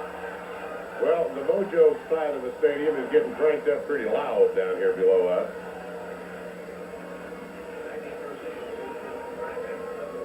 You know, I don't see anybody leaving this stadium yet, though. Nobody really thinks this is over or that they've seen the last of it. And I don't think anybody really feels like this is going to be the margin of victory at the end of the game. Everybody still believes that Lee is going to get cranked up and do some things here. Marlon Henry back deep along with Mike Bracken. Shane Wells seeing the football up the 40-yard line. And again, unusual for a kicker to be one of the leading scorers in district. Wells has added, as I mentioned, 2 field goals and, let's see, a couple of extra points. Yeah. So 8 more points for Shane Wells tonight. There's the low kick, which is taken at the 8-yard line by Bracken. Bracken to the 25, still on his feet, to the 30, and down to the 32. Fumble on the play. It's loose, and the Rebels have it. Boy, that ball came squirting out of there and bounced around. Had to bounce through the arms of a half a dozen black shirts before a white shirt drops down on it. And that was, the man making that fumble recovery was Blake Arthur. Bubba Jones, the big hit to get the ball out of Mike Bracken's arms, and you see it come loose right there. Well, look at that. That Permian player actually didn't know it was there and kicked it with his leg. So the Rebels will start at 1st and 10 from their own 36-yard line. 7:17 to go in the third quarter. The Rebels send Seaman Robinson to the right side. The pitch, now the reverse. Robinson gets it. It's smelled out, and a big defensive play by Jerry Sims. Oh, my Lord. I tell you what, they've been looking for this one. This is what you call staying at home and playing your job on defense. He does a great job, just absolutely cuts him down. A 9-yard loss in the play as DeMond Robinson got the football, but Jerry Sims was right on top of him. Oh, that was a big defensive play. 2nd and 19 from the 27, 6:35 and counting left in the third quarter. The handoff to Scott McLeod, very little running room, maybe a couple of yards. At the middle of the line, Marino, Brooks, Jerry Sims, all there for the Panthers. And we talked about Permian, or that is Lee, coming in ranked as the #1 defense in District 4-5A. Permian came in as the #2 defense in 4-5A, and not too far behind. Also, Lee was ranked as the I believe we were looking up, I think they were number 14 defense in the state of Texas. Permian's given up about 159 yards per game. At the half, they surrendered just 30. 3rd and 17 now for the Rebels, just under the 6-minute mark. Patton to throw, gets it away. It is incomplete. No, they say it's completed. No, it's not. It's incomplete. Pass intended for Scott McLeod of the backfield. Brian Tucker was there defending. It hit the turf, and Lee punts again. He did a nice job of scooping it up, but I didn't think that he had caught it. I was not positive. Even if he did catch the ball, the Rebels would be 9 yards short of a first down. Well, it came out and hit the turf first. Great job once again by the Permian defense. And the big play that time was by Mike Sims. Will Wagner back to get the punt for the Panthers at around his own 35. Lucas the kick. High, viral. What a beautiful punt. Wagner back at his 20, calls the fair catch and takes it. Wow, what a kick by Darrell Lucas. What a punt. 50-yard punt. No wonder Lucas is the #1 punter in District 4-5A. He's shown why tonight. Anywhere else. Lord. Tremendous punt and tremendous height on it. He had great coverage. They were sitting in Will Wagner's face. There's 5 minutes and 39 seconds left in the third quarter. Permian has a 27-0 lead, and they get the football for the second time this quarter. The first drive for the Panthers in this quarter ended with a field goal from Shane Wells. The pitch to Timmy Ross. Ross to the 24-yard line. Rod scrambled to the stop on it. You know, we all always talk about the base play out of the wishbone and et cetera. Well, this is almost Permian's base play. Just the student body right pitch, you know, the quick toss pitch, and Timmy Ross, by the way, kind of holding his arm strange as he came off the field that time. I believe he banged his shoulder pretty good. 2nd and 6 from the 24 as Doc Allen works on Timmy Ross's shoulder. 5 minutes to go in the third. As Case comes up the line, doesn't like what he sees, and calls a timeout. So the clock will stop with exactly 5 minutes to go in the quarter as Stormy looked over the defense, decided to use one of his 3 timeouts this half. Saw something that he really didn't like or he didn't understand, and does not want to make a mistake. Permian Panthers have not turned the football over except an interception right at the end of the first half. It's been a relatively penalty-free game. Permian's got 3 penalties for 25 yards, and Lee has not been flagged at all tonight. And I think 2 of those 3 were on one series for the Panthers.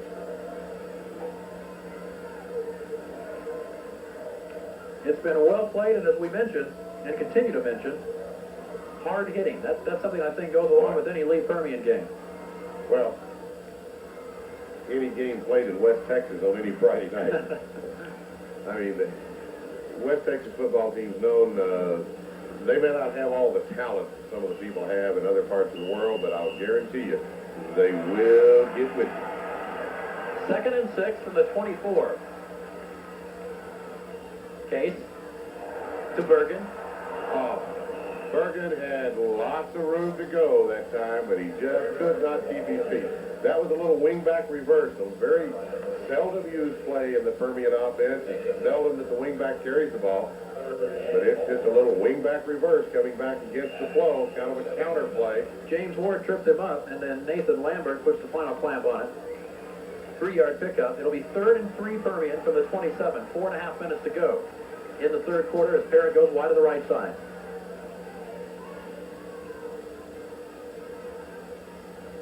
Case pitches the ball back to Timmy Ross, who has tripped up and hit in the backfield for a loss. Mark Seidenberger made the big play for Lee, and the Rebels have stopped Permian.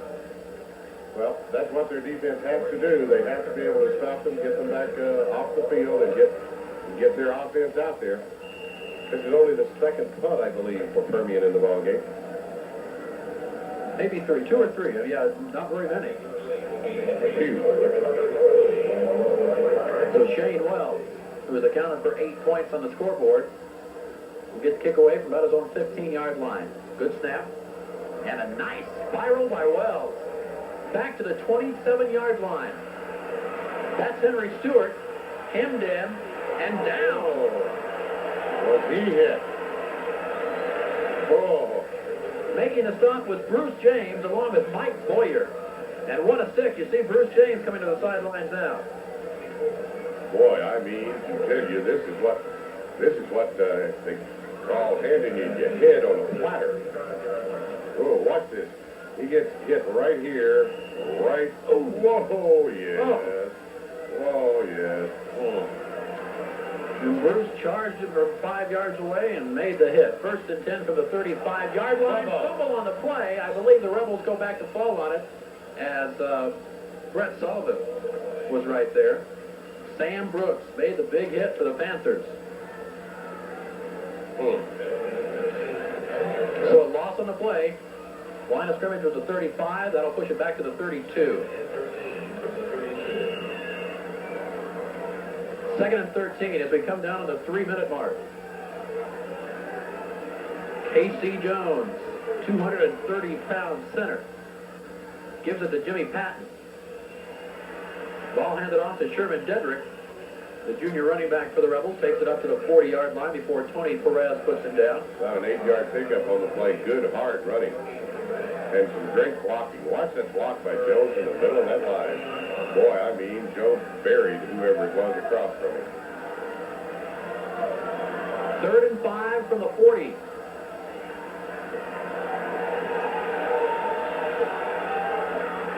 Patton pitching it back to Dedrick. He stopped short. Sherman Dedrick picked up a couple, but He'll still be 3 yards away, so it's a 4th down for the Rebels, and Jerry Sims was right there for the Panthers. Well, I don't think they're going to punt it. I think they're going for it. They are. They're going for it. Lee will go on 4th and 3 from their own 42. What have they got to lose? Just under the 2-minute mark. No, they will punt. He's going back to punt. Didn't think they were. Darrell Lucas, a high snap, but he gets it. Wobbly kick. Taken by Wagner and knocked off his feet as soon as he caught the football by Scott McLeod. McLeod quickly downfield, and that's because of the great hang time that Darrell Lucas provides. I'll tell you what, Lucas is a tremendous, and that's a great open field tackle right there. Great job. Will Wagner's got good hands. He might have been, might be one that he would probably have preferred to take a fair catch on, but he didn't. Good job by Will hanging on to it. As soon as he catches it, he's hit. 1st and 10 Permian from the 19-yard line. Case at Parrott right, Bergen left.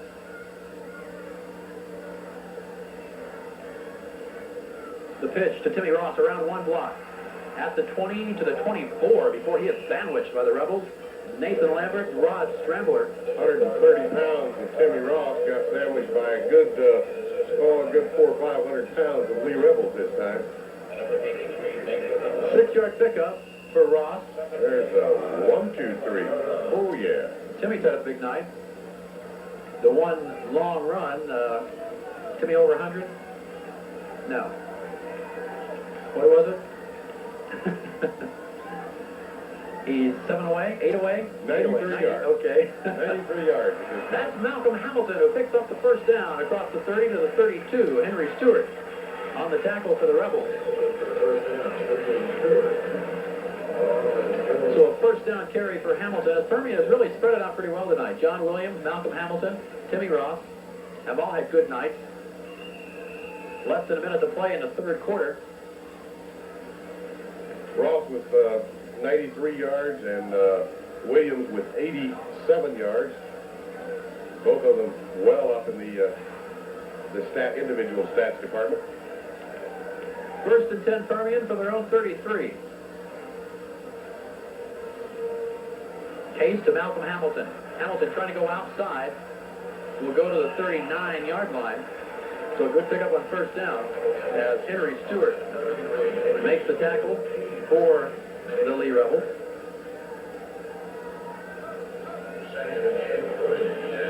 Seven-yard pickup. Kendrick Parrott that time with a good block out here, and he staves the man off, and then he gets crushed for his efforts. That'll be the last play of the 3rd quarter. After 3 complete from Rattler Stadium, the Permian Panthers will go to the 4th, well in control. It's Permian 27 and Lee nothing. This is a Super 7 Sports production. Kurt Kaiser, as we start a stanza of this ball game tonight, 27-0 score, a surprise to me, and I think to most other people. Yeah, I don't think there's any doubt about that. We didn't expect this to happen, but the Panthers have pretty well dominated this ball game tonight as they have the big lead and they have the football now. 2nd and 3, starting from the 40. Case hands the ball off to Malcolm Hamilton, and Hamilton will be stopped right at the line of scrimmage. Maybe goes ahead for a yard. I noticed on the sidelines that Jason Cothran, who was injured in the first half of play, is now on crutches on the sidelines. So Jason has not returned and has a baseball cap on and with crutches. Still has his uniform on, but is leaning on some crutches. He talks to Doc Allen. Well, I think he twisted that ankle or sprained that ankle. Just hope it's one of those things that is not too serious. He is a integral part of that offensive line. 3rd and 2, the ball at the 41-yard line.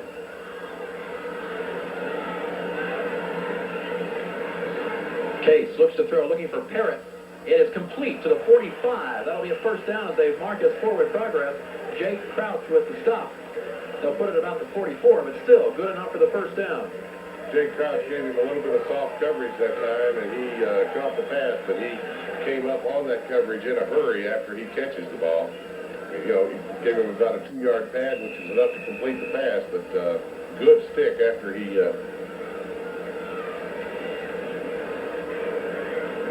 There you see Jay Crouch and the Rebel defense.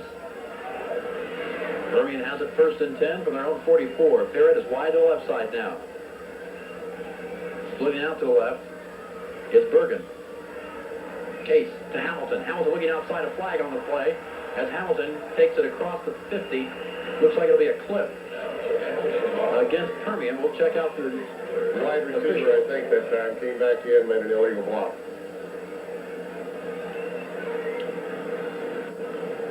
Watch it at the top of your screen. No, the flag was already out.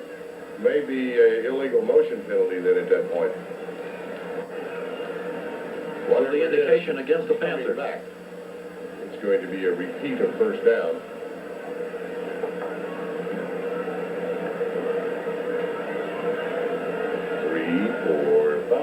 Five yards. Illegal procedure. I think the wide receiver on that side may have left a little early. So ball back to the 39-yard line. Tam Hollingshead sending in a new play as Stormy Case went over to the sidelines. The clock is moving. 10:35 left to go in this one from Ratliff Stadium, and a few of the fans are starting to head to the exits. Case again puts Bergen out to the left side. And gives to Malcolm Hamilton. This time he goes up the middle, but not for very much room, as Matt Tryon was right there in the middle. Tryon, 5'8", 195-pound senior. Well, he certainly did plug the hole that time for him.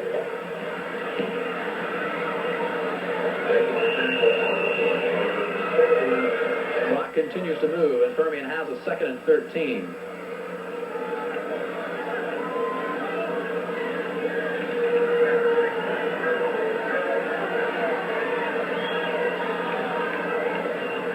Second and 13 from their own 42-yard line. The pitch comes back to John Williams. Williams takes it up to the 50.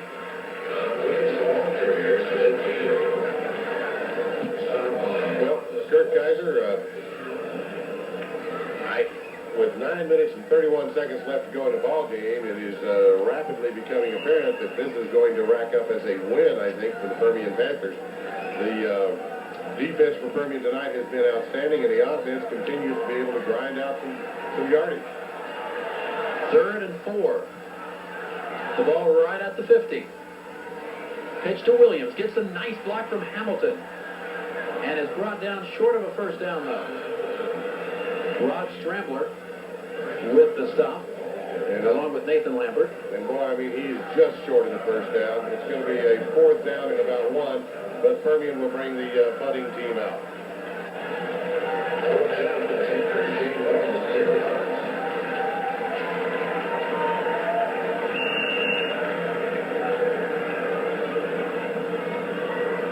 And that clock continues to move, which is what Permian would like to see with the big 27-0 lead. Permian led 24-0 at the half. They've added a field goal by Shane Wells, who now gets the punt away. I don't know if that was partially blocked or not, but a wobbly kick will take a Permian roll as it goes out of bounds at the 22-yard line.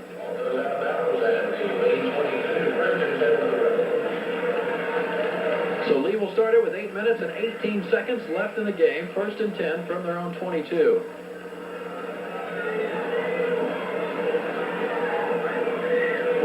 Lee needs to get cranked up here. They need to start at this point playing for the rest of the season if nothing else, and they need to get that offense cranked up and some confidence built up in it.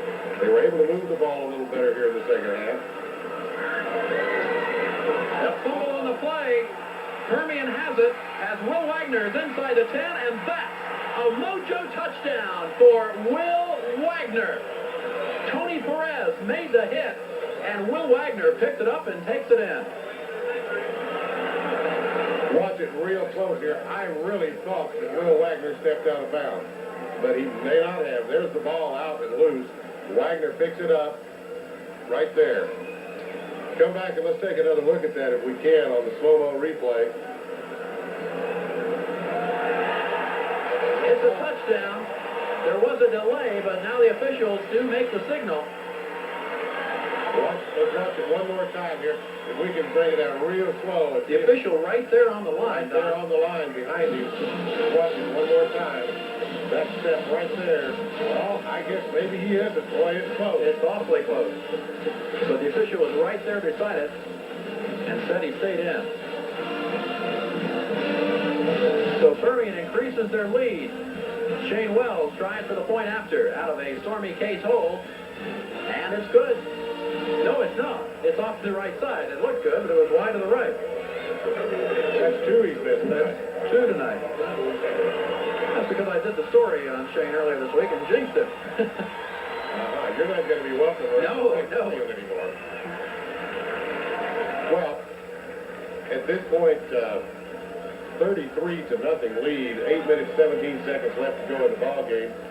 Fans are beginning to leave on the far side of the field as the Lee Rebels have just found it was not their night. Very, very tough ball game. One time more, let's watch the replay. Just very close, but he does a great job of running with the football and gets on in. And officials had a little discussion afterwards, but they decided, yes, it is a touchdown. Gave it to him. They rack it up, 33 points on the scoreboard. And now the flow of traffic leaving the stadium is beginning to be rather heavy. I'd say there's two groups of people that are happy the game is this way. The Permian Panthers and probably the police department, because if 20,000 people left at once in a close game, it'd be a little more difficult. I'm not saying it's easy right now. There's still 20,000 people leaving the stadium, but it'll be spread out a little bit more this way. There's Shane Wells with the kick. Rebels take it at the 15-yard line. Marlon Henry back to the 30. Henry still on his feet. Now he's surrounded and down, and Shane Wells was in on the tackle. Alan Strambler was also there for Permian.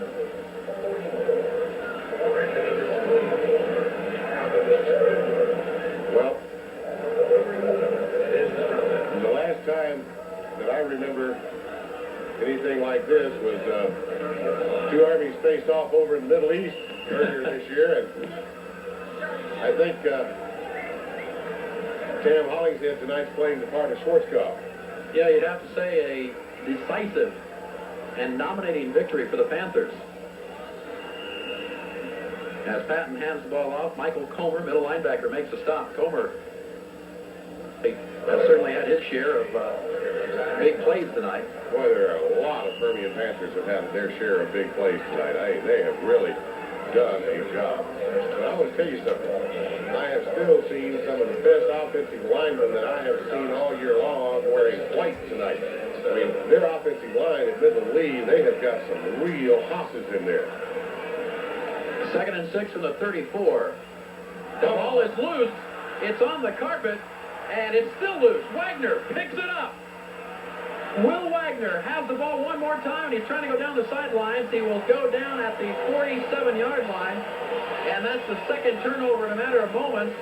And three fumbles that Will Wagner has picked up tonight. Has he got a magnet? Will Wagner's had a ball game. Keith Boyd. Oh, he just threw that one out of his arm as he was starting down. And they're bringing it back here to the 40-yard line. To where he picked it up.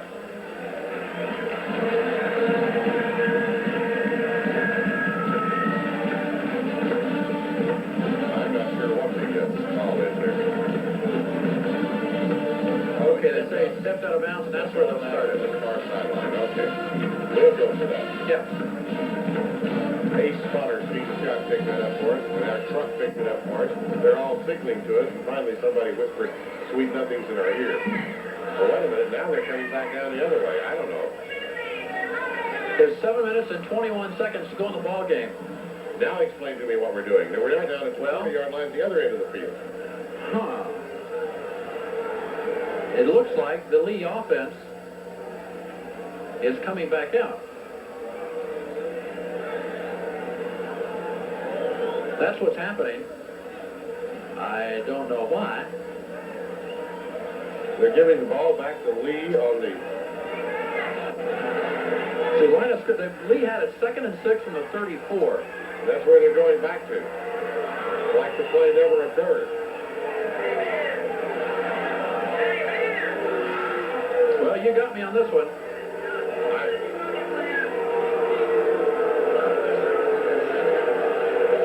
Second and 6 from the 34. So so ignore what you just saw. Didn't happen. Brett Sullivan behind the line is hit for, well, he will get back to the line of scrimmage. It was Bernard, no, it wasn't. Well, I tell you what, I have no idea what happened to that one. Jerry Sims. Well, if they were saying he was down before he fumbled, It'd be about the 45. Yeah, the ball would be out at the 45-yard line because that's where he went down. They had to say that the play didn't happen because they called it second down again. We're back to a third down now, so it was a no play for some reason. 3rd and 6 from the 34-yard line. And a timeout will be called by the Rebels. The clock will stop. 6:43 to go in the game. Permian leading at 33-0.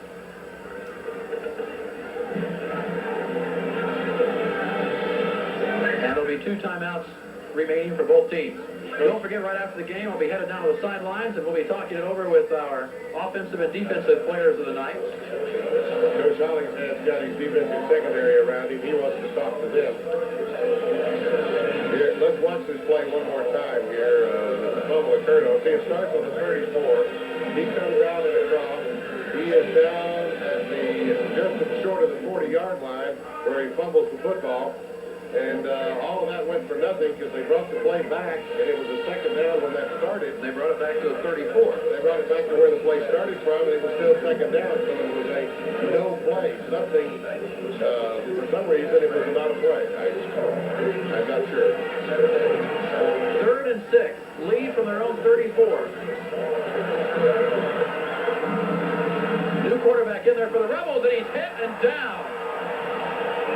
Courtney Turner sacked by Hubert Collins. A new quarterback and a passing offense, and they had 3 receivers out, and he never had time to know where they were. Boy, does he get swarmed in a hurry. Big loss on the play, sending the Rebels back to their own 26. 4th down and a bunch to go and deep in their own territory. Even though there's only 6 minutes and 11 seconds left, they still got the punt from here. Darrell Lucas will get the punt away from his own 15-yard line. Wagner calls for the fair catch and takes it at the 41-yard line. There's 5 minutes and 52 seconds left in this one at Ratliff Stadium, which we billed as the Rumble at Ratliff, but the rumbling has been on the black and white side. Dennis Graham will check in at quarterback right now. Dennis has already played 1 play, and that was when he pitched the ball back to Stormy Case. Stormy found Will Wagner in the end zone for the one of the touchdowns. 2nd touchdown, I believe.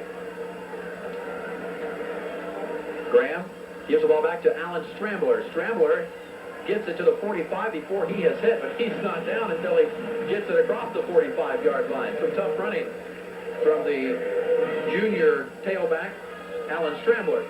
There you see Jason Cothran on the sideline. Oh, he's got a Cardinal cap on. You know, I used to like Jason Cothran, but I'm in love with the man now. He's wearing the Cardinal cap. Receiving some attention. That's See, Christy Melton. He was getting by with all of this. None of the coaches were looking, but they're going to see it on this replay, and Jim is going to have some problems in the coaching staff. 2nd and 7 from the 46. Graham fakes the pitch, gives it the other way. That's Jason Berlin. First down to the 40, fumble on the play. Rebels fall on it. A flag is down. Henry Stewart fell on the football, or he caused the fumble. They're marking the ball back here at the flag. Let's watch it again. Bernard Oldham, the one that fell on it. Maybe they're saying the ground caused the fumble. Let's see. Well, no, there's a flag down on it for some reason. Maybe the play didn't happen. There's the hit. And maybe the fumble. I'm not sure. And the officials aren't sure. They're huddling on the far side.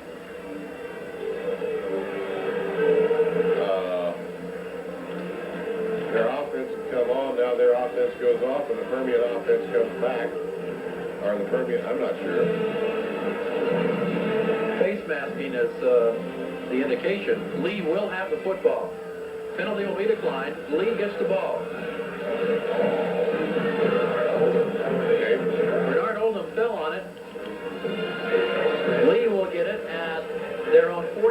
40-yard line. So the Rebels, good field position to start it. 1st and 10 from the 48.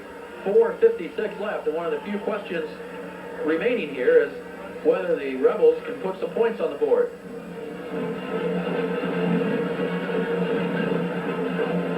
Again, the delay as the officials decide what to do. Yeah, and this is what I didn't understand. It was, the face mask evidently was against Permian. Offensive face mask. I don't know.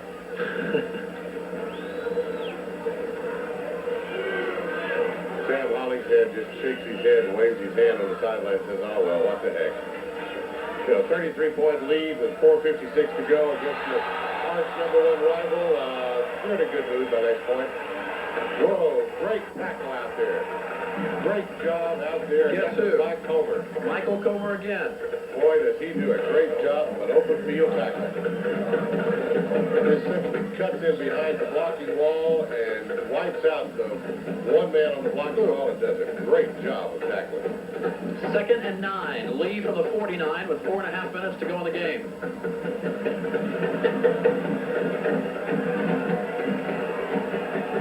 Vince Dobbins in a defensive back right now. Rebels still keeping the ball on the ground. Base play once again. Michael Comer one more time on the tackle. Michael Comer's had a tremendous ball game. He's got to have a little bit of sore shoulders by now. 3-yard pickup there makes it 3rd and 6. Lee at the Permian 48-yard line with under 4 minutes to go in the game. Casey Jones ready to give it back to Jimmy Patton.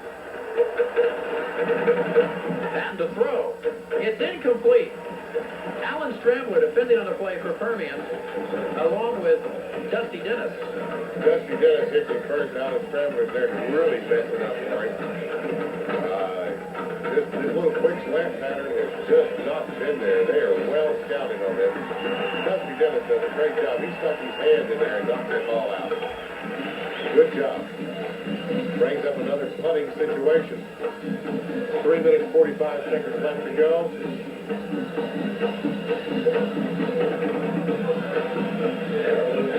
And Darrell Lucas has had a busy night. They'll try to pin the Panthers deep in their own territory. High spiral, and I mean a high spiral.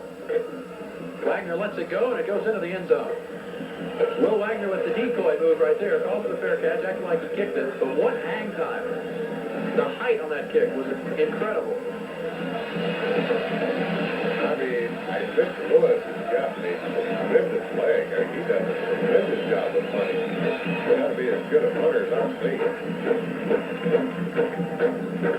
Stephon Molina in a quarterback. Earl Miller cannot be happy with what he's seen tonight. As the Rebels and Panthers play here at Rattler Stadium for the first time in 3 years. Lee had won the previous 2 meetings here in 88, or make that 87 and 88. As Molina hands the ball off. Both teams starting to go to their bench just a little bit now as Thomas Boyce makes a stop for the Rebels.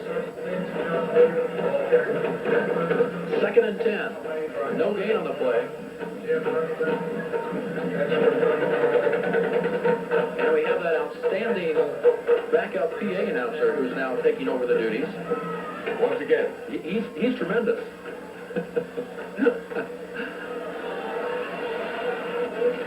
That was Williams again for give him a couple.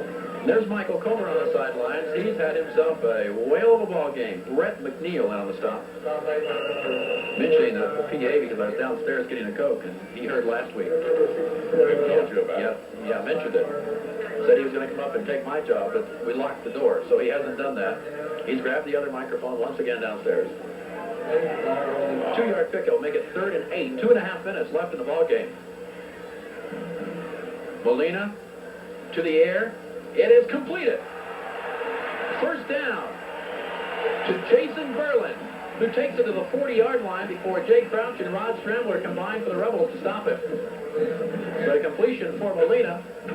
Picks up the first down and keeps the clock moving. About 2 minutes and 18 seconds as they stop as they move the chains. It'll be rolling from there.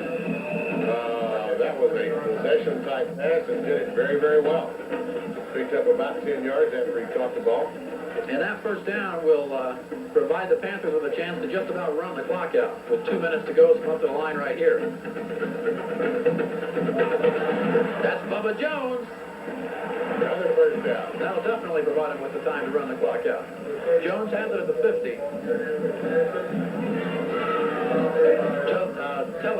Chico Tellez to stop.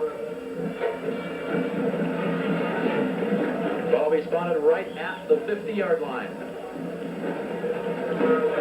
1:56 to go. The clock will stop as they move the chains ahead. Now it's going again. Ben Dobbins comes wide to the right side. Molina to John Williams. Williams down to the 45-yard line. And he's getting close to 100 yards. Yeah, got to be real, real close. Mark Seidenberger makes the tackle for Lee. Yep, just over, 104. 104. Another good night for John Williams. And again, last week, 225. People said, well, that was against Alamogordo. But 105 against the Lee Rebels, that's a pretty good night's work. 1:15 and counting. Second 5 from the 45. Molina pitches the ball back to Strambler. Strambler loses the football. Lee recovers it.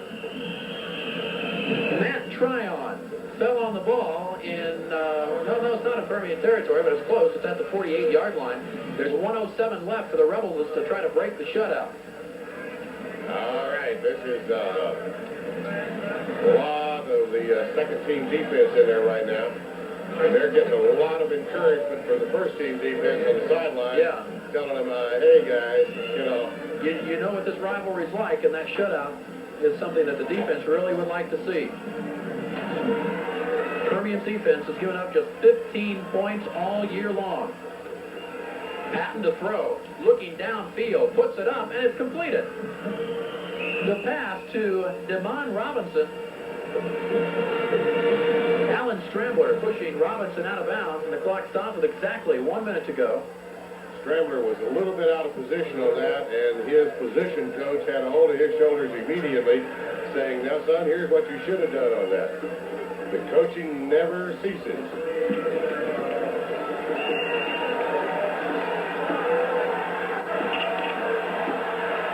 First and 10 Rebels at the Permian 39.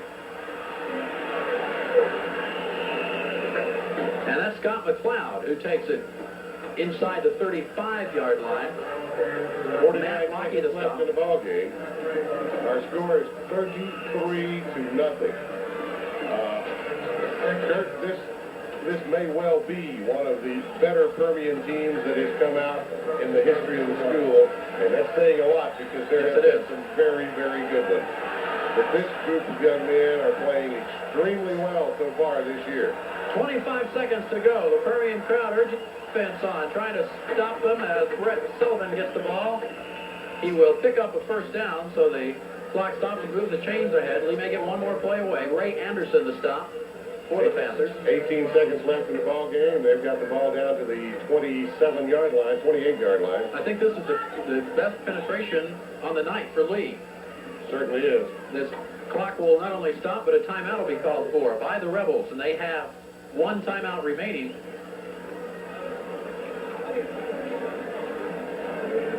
Lee faced with a first and 10 at the Permian 27-yard line.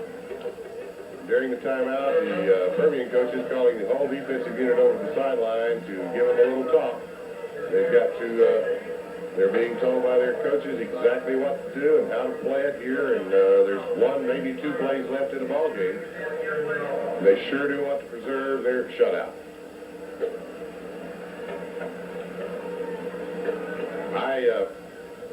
I'm not trying to take anything away from the Lee Rebels, because what I'm saying is that the Lee Rebels are the first really known quality ball club that Permian has faced this year. We know that Lee has a good football team. We know they are probably a playoff team, and to be manhandled like they have been tonight by this Permian team means that Permian really does have one of those outstanding football teams. No doubt about it. Permian will move to 6-0 with the victory. First and 10 Rebels. Quarterback sack. Courtney Turner hit back at the 35-yard line, and the play was made by Hubert Collins, his second sack of the night. 7 seconds left. And another timeout called by Lee. Don't tell me the Rebels don't want some points. Well, certainly they want some points. They're playing for a lot of pride right now. Right. And a shutout's one thing that they really don't want. You can bet it's going to be some kind of a passing play. Earl Miller over the years has pulled lots of trick plays out of his hat. And, it's There you going to be see interesting. Randy May, defensive coordinator for the Permian Panthers, as the coaches are still working and trying to make sure their players are still working. 2nd and 19 is what the Rebels will be faced with after losing 9 on the sack. And this will be the last play of the ball game. Possibly. Could be 2, according to what they do. But they have no more timeouts. They're going to have to get out of bounds if they're going to stop. Here we go. Clock again. Courtney Turner, sophomore quarterback, in there for the Rebels on 2nd and 19 from the Permian 35-yard line. Panthers dropping deep, looking for the pass. Turner drops, puts it in the air, and it is incomplete. Time is out. The Panthers have the shutout. Ben Dobbins knocked it away, and Permian has the big victory. The Panthers remain unbeaten as they have upended the Lee Rebels 33-0. Back with our postgame report in a moment. This is the Super 7 Sports Production. Not the ball game we expected, but a huge Permian Panthers. 33-0 in this game. And Kurt Kaiser, that you hear in the background there, is down on the field, and I think he's ready to talk to someone. Kurt? All right, Don, as we mentioned during the broadcast, there were several stars tonight for the Permian Panthers, and we picked 2 of them out for you. Our offensive player of the game, Will Wagner. We could probably have Will on defense, too, as he was all over the field and kicking and everything else. And our defensive star of the game is Hubert Collins. Hubert had 2 big quarterback sacks in there. And Hubert, the defensive effort tonight was outstanding. How did you stop the Rebels this evening? A lot of heart stopped them, won the win. We heard a few things on the news this week that we didn't really appreciate. And we came out with the hearts and the desire to win and win big. That's what we did. Now, I know a defense has to like those quarterback sacks. You had a couple of them, or a couple of times when they did drop back, you were able to get through there. And tell us about those plays. Well, they left between the center and the guard wide open. I hit it. I didn't have no back to cover or anybody come out in the flats or under one, so I hit it. Now, Hubert, right at the end, Lee getting as close as they did to the end zone there in the last few minutes. How important was it for you to keep the 0 on the scoreboard for Lee? It was real important. I got another member of my family, Brian Tucker, a linebacker family. I couldn't let him get scored on his final year at Permian. Now, shutting out Lee and winning at 33-0, did anyone expect this? I know as far as fans were concerned, very few expected this kind of game. Did you think this could happen to this degree? I thought it'd be close, but I didn't know they'd come out and give up like that. Okay, but the big win for your team, what will this do to your team? 6-0 right now, things are looking good for you. Boost them, make them work harder, keep on top, stay on top. And you mentioned you're ready to get back to practice already, aren't you? Well, maybe not quite yet. Maybe you'd like to wait just a little bit longer, but you'll be ready when practice comes Monday, won't you? Yes. Okay. Congratulations on a big win for you. Thank you. All right. Hubert Collins, our defensive player of the night, and Will Wagner was all over the field tonight. We could have had him, as I mentioned, on offense or defense and every which way. Will, offensively, things went very well for your ball club tonight. What was working? What was clicking for the offense that allowed you to score the 33 points? Oh, I just think that we were changing up our schemes on offense, and their defense was, didn't know really how to handle it. So we just got big plays, and that hurt them. And then, once we started scoring on them, their defense, let down, and we just took it to them then.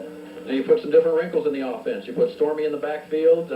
He gets the ball and passes it to you for the touchdown. You've got a lot of new wrinkles, a lot of diversity in the offense, don't you? Yes, sir. I think that's one main reason our offense is so good.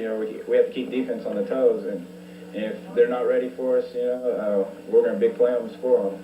Now, well, I mentioned you on defense, and the one player I remember on defense was a very big hit, and I'm not sure exactly when it was, but you really got a good, solid shot in there, which we talked about on the broadcast, and it has to feel good on defense to get a good hit like that. Yes, sir. We were talking about this all week. Coach Blue told us that if he comes up there, just, hit him hard, let him know you're there, and that's what he did. He just slanted right to me, and I read it all the way, and I was there to give him a big old kiss.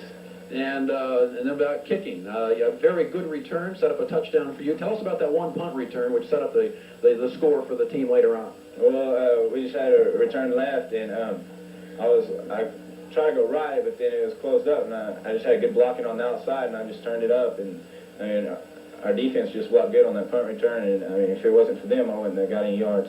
Well, what does a win like this do for the Panthers? Of course, it keeps you unbeaten, but a big, decisive win like this, what does it do for the morale on the team? Our morale is very high now, and I think, we're people just in other districts, just got to look out for us, and I think that's, people in this district, that's a big thing on their mind now is Permian. So we just got to go out there and practice hard and take one game at a time. All right. Well, congratulations on a big night. You'll sleep good tonight, won't you? Yes, sir. All right. Congratulations. Thank you. Will Wagner, Offensive Player of the Night for the Permian Panthers. That'll wrap us up from down here in the field. Let's send it back upstairs now. Some final comments from Don Scott. Well, Kurt Kaiser, the score on the scoreboard was 33-0, and it was almost that one-sided in the stat sheet. Permian went for a total of 388 yards to 104 for Midland, and a tremendous night, 299 yards rushing by Permian, 89 yards through the air. They had 21 first downs to just 4 for the Lee Rebels tonight. It was a big ball game for the Permian Panthers. They played extremely well.